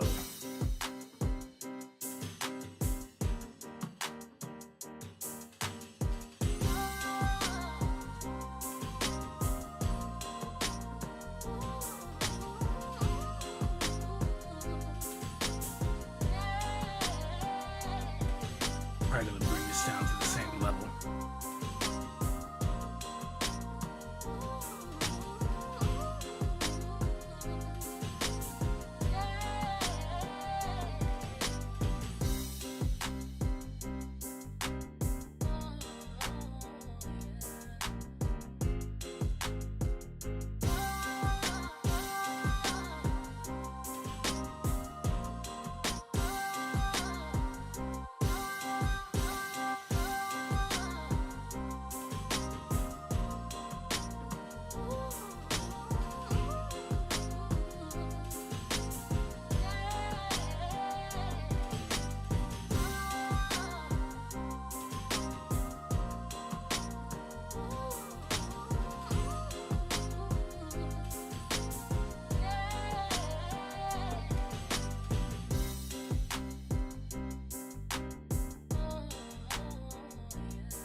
okay, we just didn't turn it off. I was like, what? We put this in here too? I kind of got its own thing already, so I'm not worried about that.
You ever want to get that extra knock?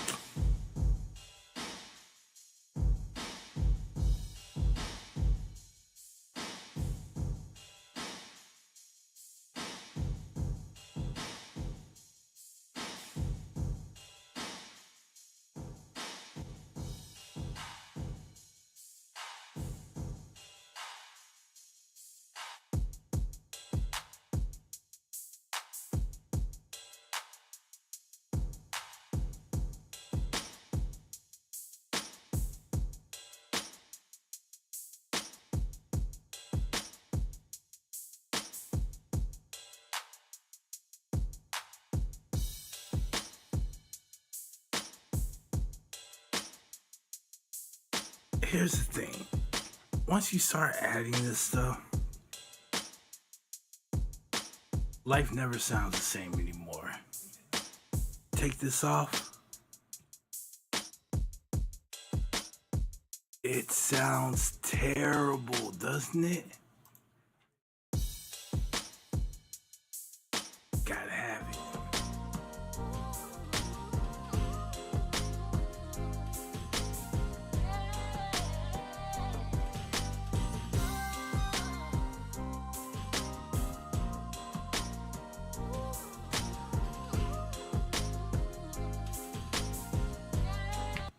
Look, the first time I did it, I was like, this don't sound right. I'm gonna turn it off because I've never used this particular like type of reverb. Like I just got Fruity Reverb too. Like that's the thing we've been using, right?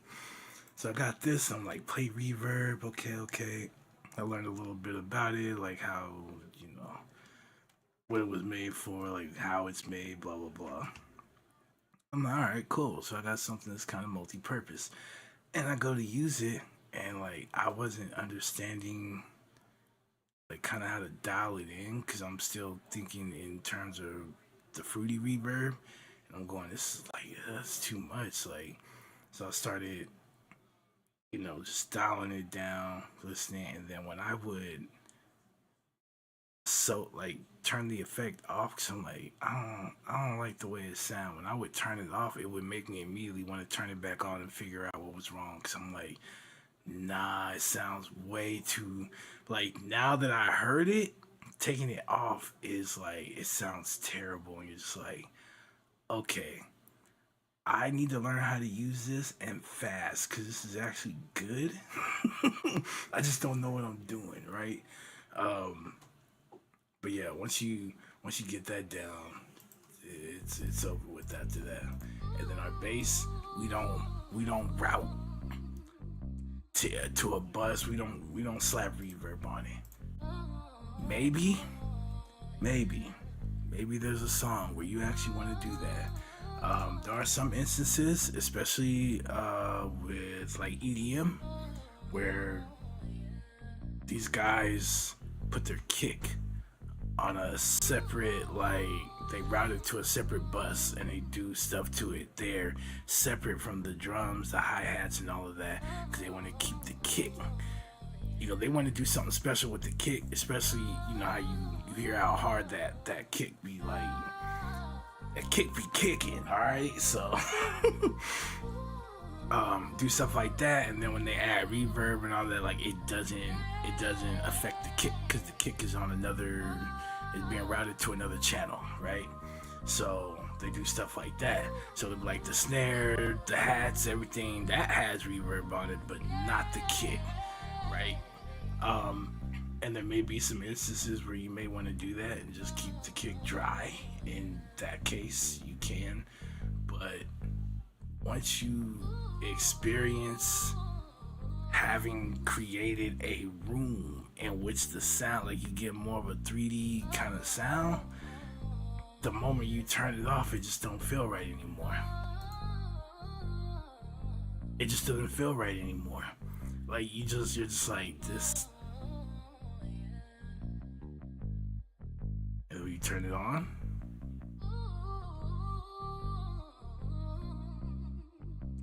it just once you do it, it sounds nasty to not do it, right?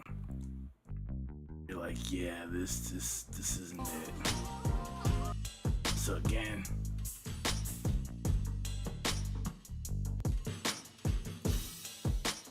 it's like as soon as you turn it off,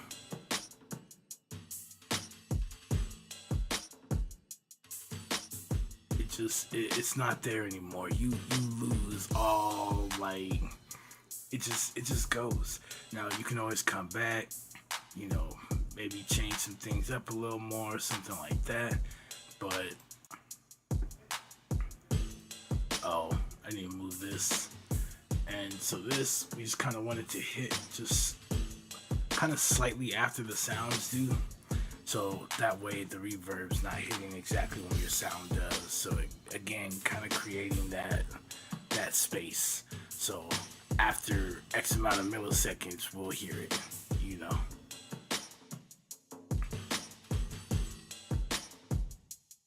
Again, it's just like,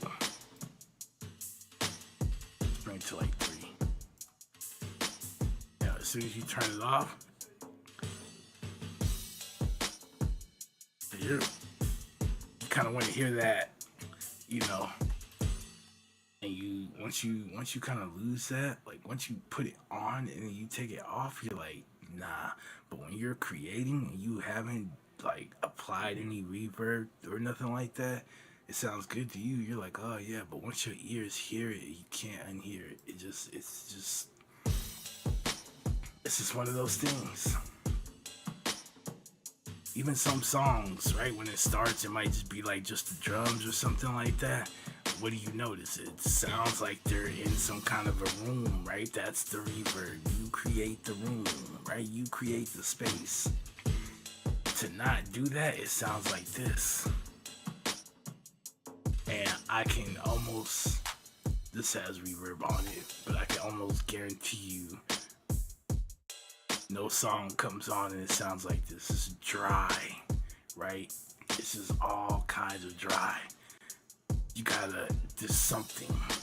You're always gonna notice something when those drums hit. You're gonna notice those reflections. You're gonna know like that stuff's on there. Now, apparently the chamber reverb is kind of the GOAT. I don't have one. Eventually I will get myself one. But the chamber reverb is that's supposed to be the one. It's not to say this wasn't good, but I believe the chamber reverb came after the plate reverb. So, and then the hall reverb or whatever kind of gives you more of that. I think the hall and the chamber kind of gives you more of that like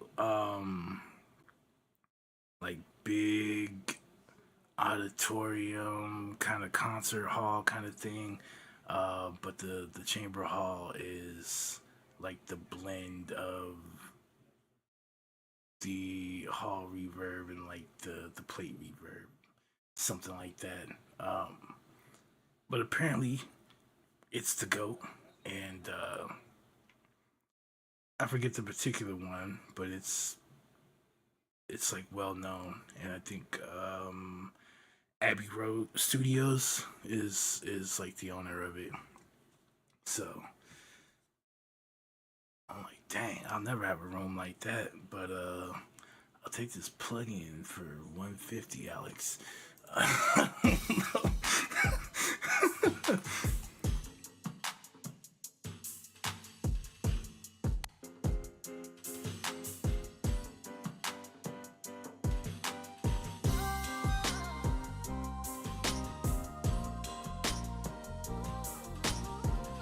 Alright, and then this, again, is personal. I like to kind of keep the melodies at about -18. So the totality of everything, we got this. And so what I'll do is just drop this a little bit. I don't care about the vocals being a little louder. Just more the piano and stuff like that. I'm gonna keep that more. Actually,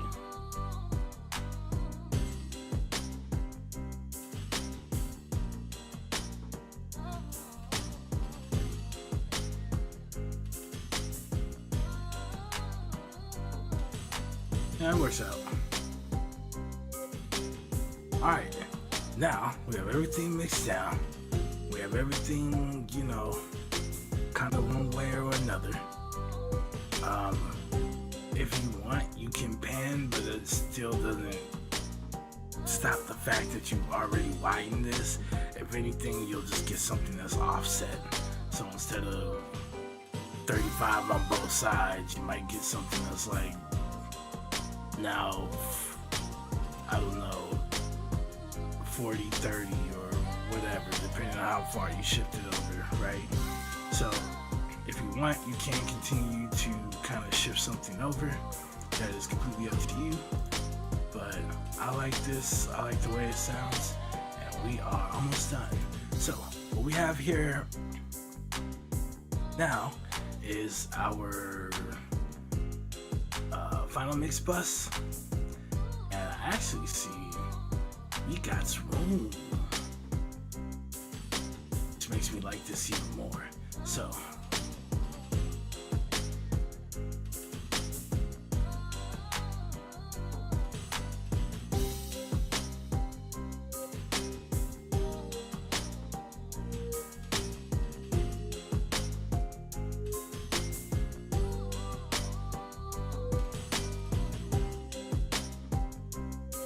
works for me. Alright, so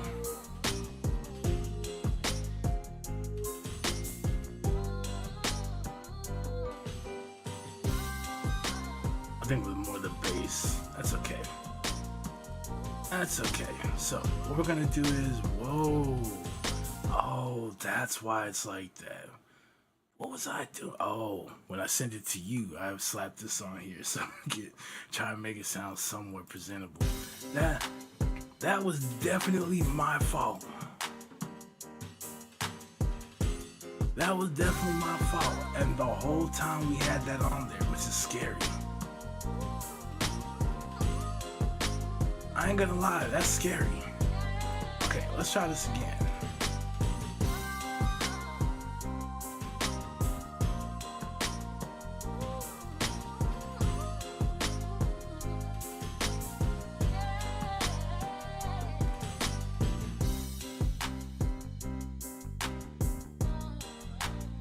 Makes me feel bad now. Cause what if I butchered this?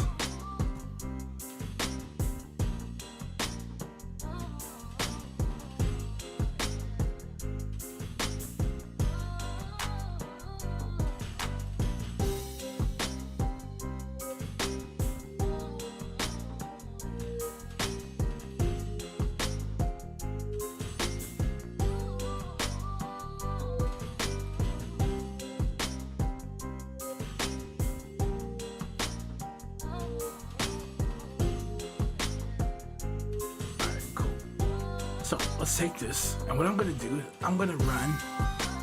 Normally, I was using this, right? But since I got all these mixing tools from UAD, why not? So, kaboom.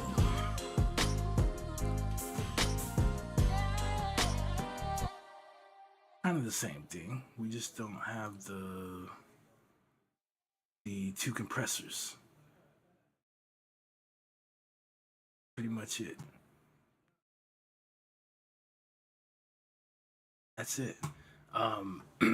Whereas in the other tool, we had a knob for the low end, a knob for the high end, and then the knobs on the left and right were compressors for the low end and for the high end, right? Which is nice. You do have a little more control, but overall, using it on your mix, it's really easy to just kind of mess it up because of too much control. For anything else, I would say cool. If you want to use it like, on a drum bus or something like that, go for it. It's really nice, and you get control over that low and high end kind of thing. For your mix, sometimes I get it wrong. It sounds good, and then I go back and you got it wrong. But this right here is pretty much straightforward. You're at least able to see what it is you're affecting as you're doing. It's not just a knob you're just turning till you hear something, and you're not really understanding kind of like where you're at with it. So yeah, I like this. All right, so let's go. First thing I'm gonna do is, all right. Now the red light is letting us know that we're clipping. It's okay if it clips a little bit. You just don't want to see that.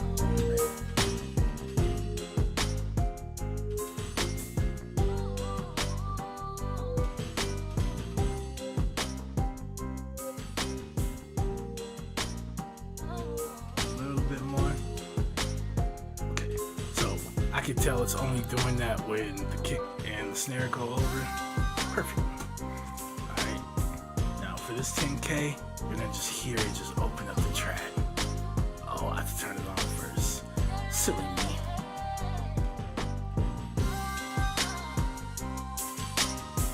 Yeah. So once I just hear it do a little, it's just subtle. Alright, this is to the whole of the track.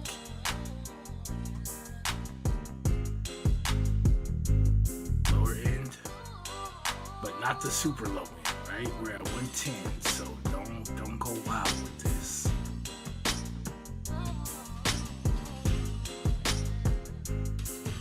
Alright, and then this, you actually get a knob here, so it's a little tricky, but we just want to find that.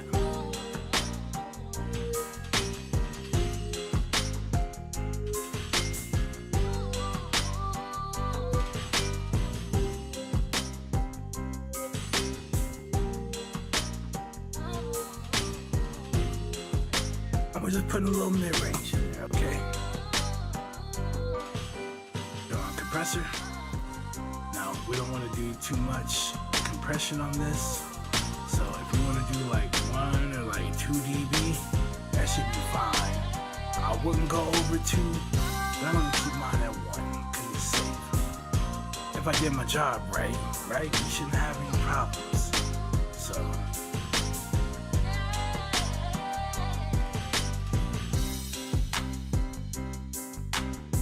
just taking those, just kind of grabbing those peaks. That's it. Alright. Then last but not least, put our volume back where we had it.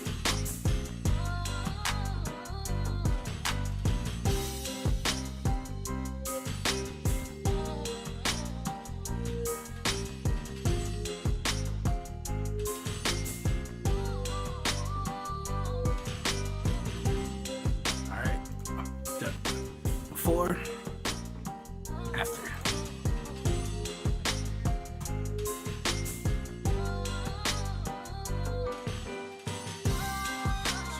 -1, and about 2. Let's just drop it down a little bit. 1 to 2 is fine. I'm happy with that. Alright.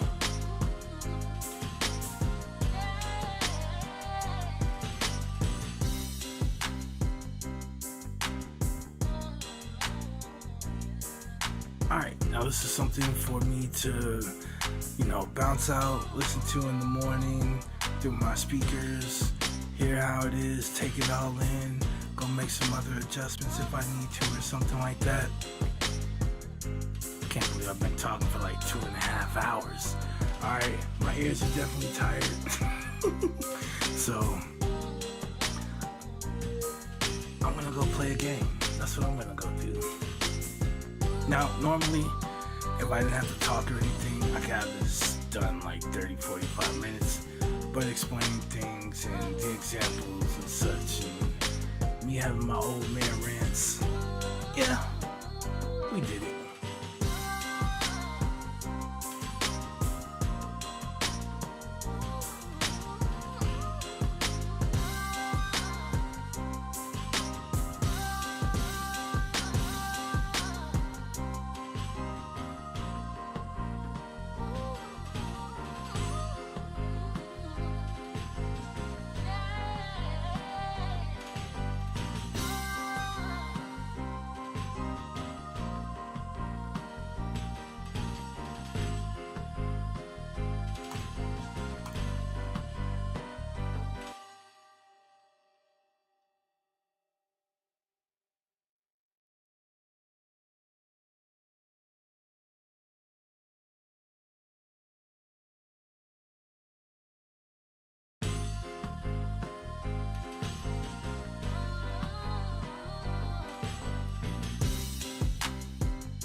I figured. What did I?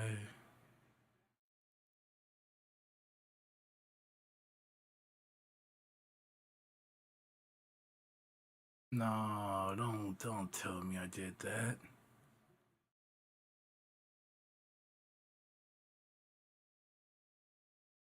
Ah, I got you. I was in the wrong spot. I assumed I was in the right spot.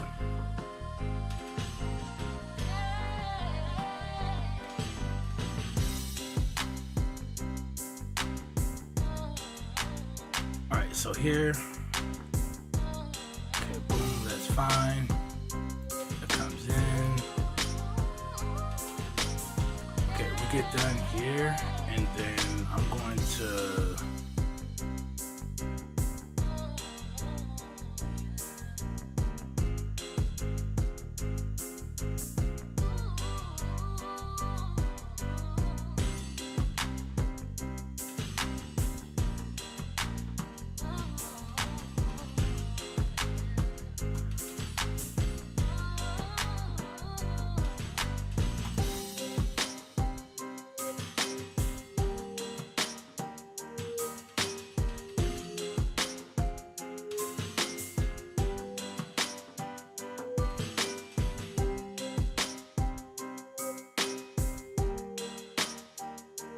why not?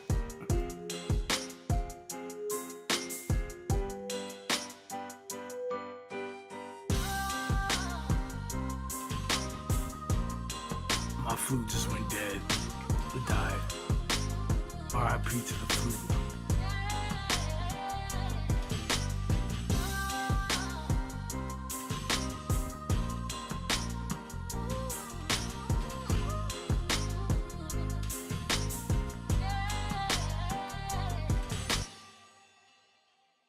I want to try something. Boom, right here.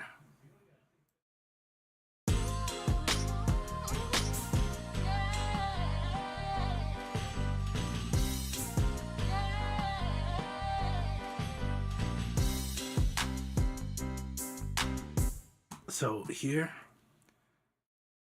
to make it different, what I'm going to do is take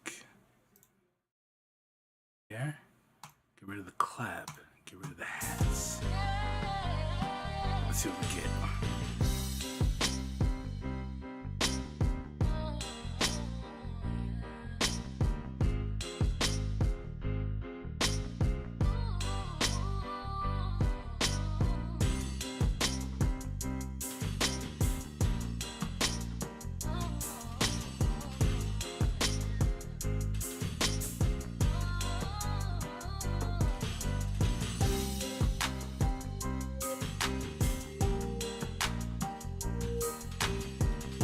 Again, just giving it some variety throughout the song so that the verses don't sound exactly the same every time it comes around.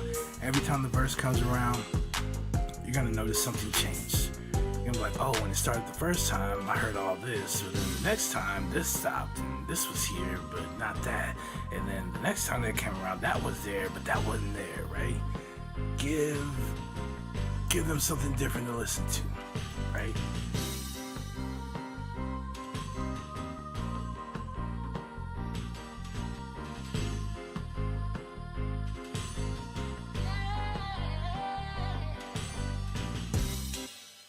And right here, because we're at the end of the song, right? Let's drop the piano.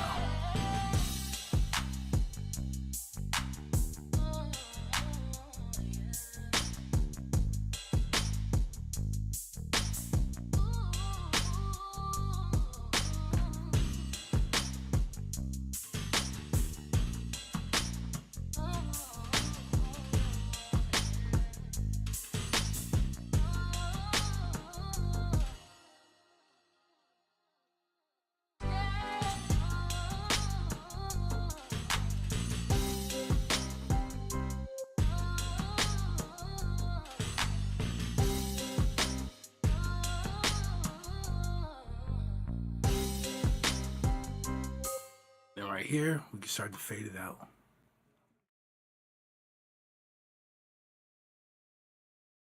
Okay, boom. And then that would be the end of that. So let's go back.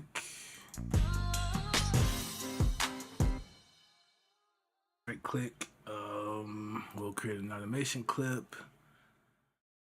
First thing we're gonna want to do is right click here and we're going to copy this value, because the moment we go to set here, we're going to ruin it, right? Doesn't matter how perfect you are, you're going to see a dip. So we paste that value back in, put it right back where it goes, and then we can start making some adjustments here, right? So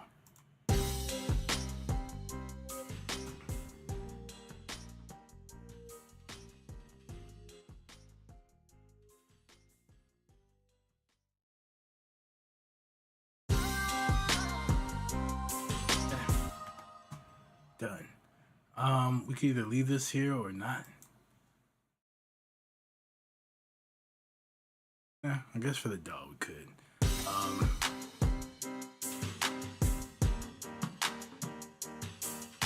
But yeah, and there's some stuff I did here. I'll probably go and over here just so we have some different stuff going on.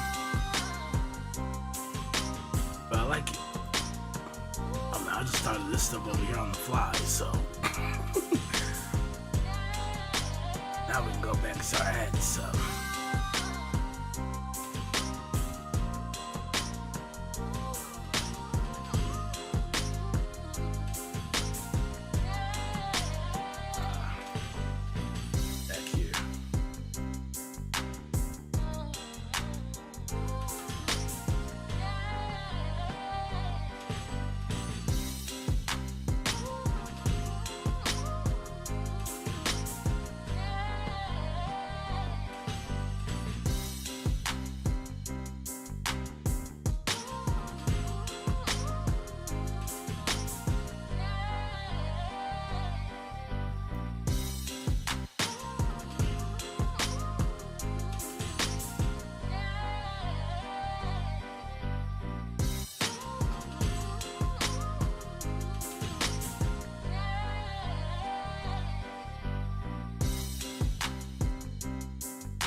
I don't know what's happening to my flute, but it keeps dying.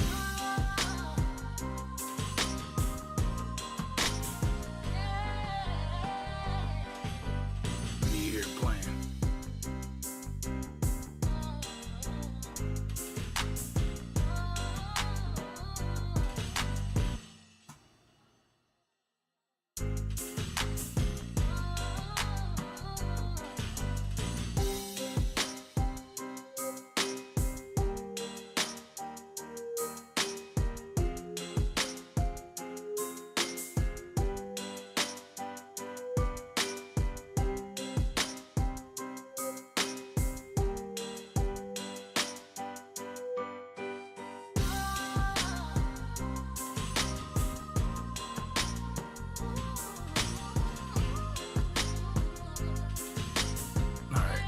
Go into the end.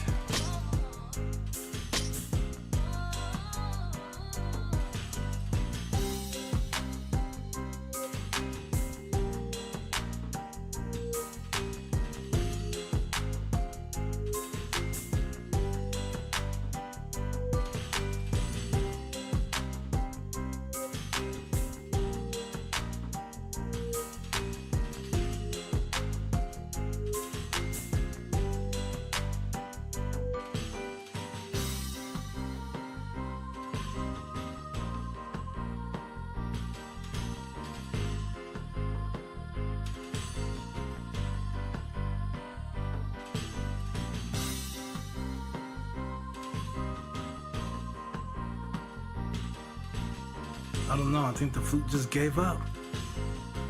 Gave up on life.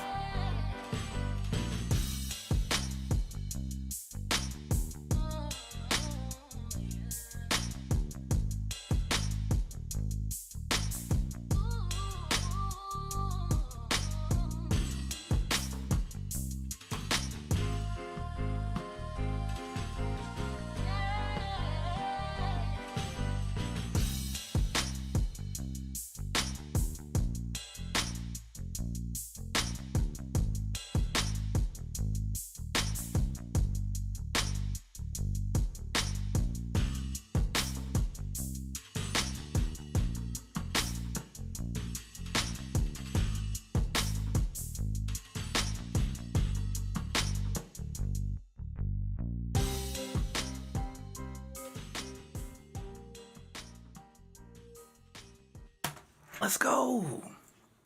All right, so yeah, that's it. Arrangement done. We have a little intro here. We have our chorus, verse, chorus, verse, chorus. Wait, we should have 3 of those. Chorus, verse, chorus, verse, chorus, verse, chorus, outro.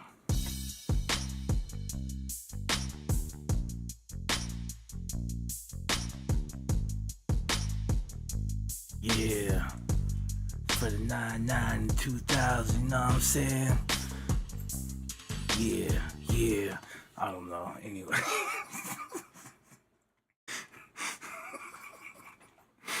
Oh, man. Sorry, I'm showing my age here, man. I'm showing my age. That's how the songs used to be, they end. Like, yeah, we still grinding. Yeah, all you haters out there, they just be talking. I'm like, alright, how long you gonna do this? But the beat's knocking though. Some of them were actually good, and some of them just like, alright, little too cocky there. Chill, man, chill. Yeah, there we go. I like it. Alright, it is saved. You know what? The least I could do. Let's bounce it. And then we use that's the outro. All the way there. There we go. Yeah, but as long as tomorrow, once I check this, as long as everything checks out, or once all the minor adjustments are done, Then we bounce this, and this is as good as done. And then Saturday, let's make some more. Let's make some more music. All right. So got to pull this off Thursday. I added the flute and the pad part in this morning, and then we mix it down tonight. So then tomorrow, back to the creation part. All right.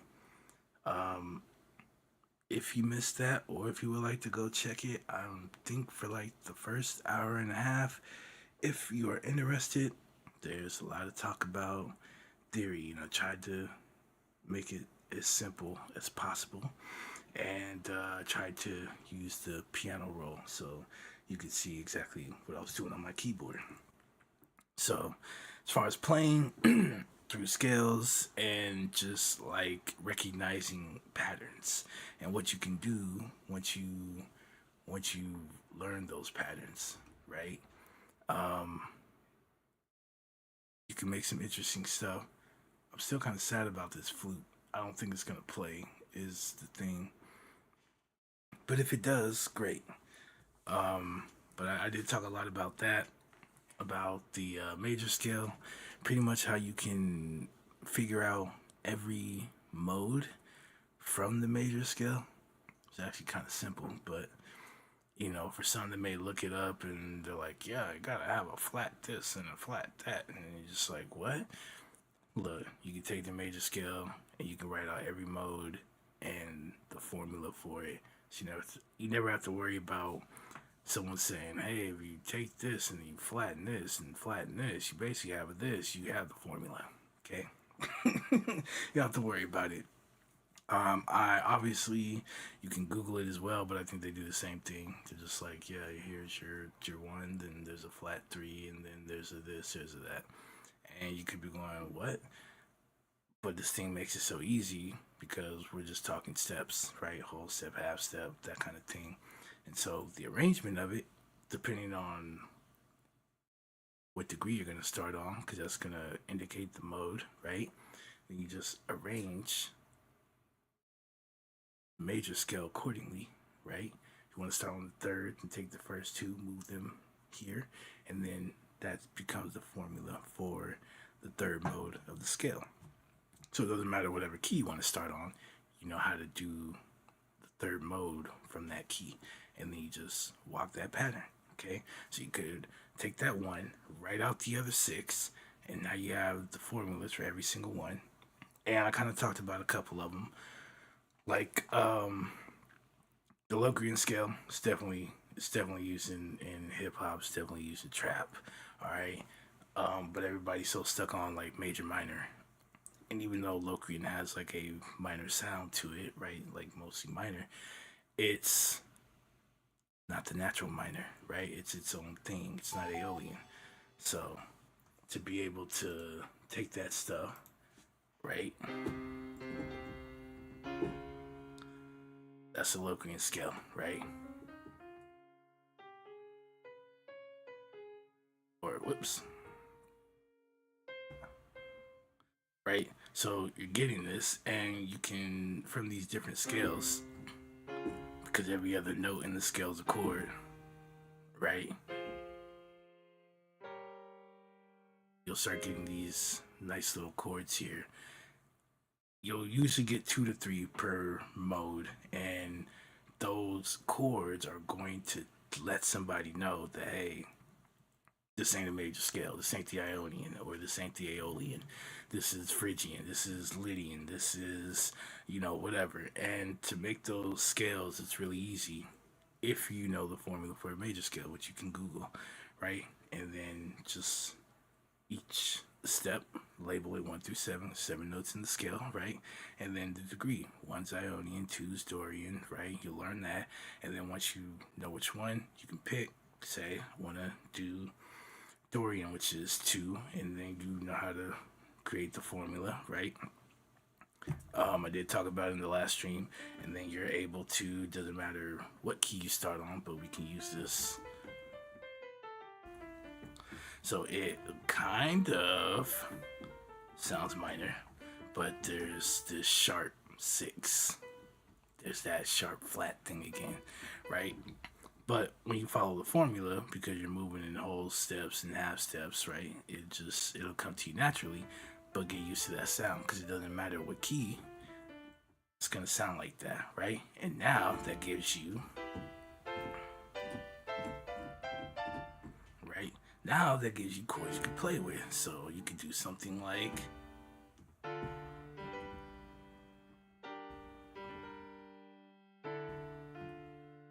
right? Gives you a completely different sound than you would get in just a natural minor, because you have this key and we don't use this key anymore, right? And you can always mix.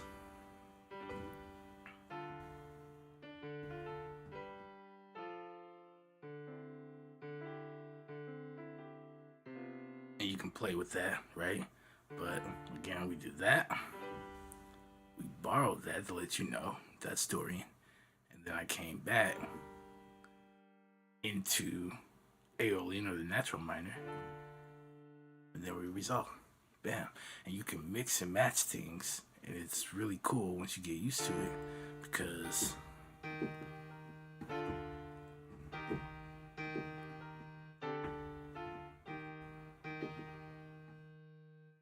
right, and so on and so forth. Especially if you don't make rap and all that, other scales, they're used in a lot of stuff, pop, all that kind of stuff. So that stuff will start making sense to you when they go, oh, instead of playing the minor 5, you're just doing major 5, because it comes from another mode, right? You're gonna take that chord and you're gonna implement that instead, and boom, right? Hence, or let's do this, right? That's a different minor scale, right? But take that 7th note, raise it,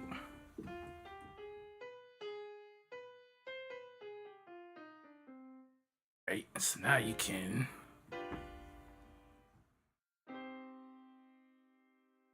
right? Because without that, you would get something like this. That would be your 2-5-1.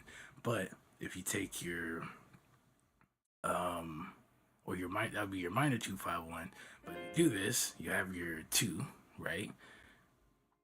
Right? And then when you go to do the 5, instead of doing that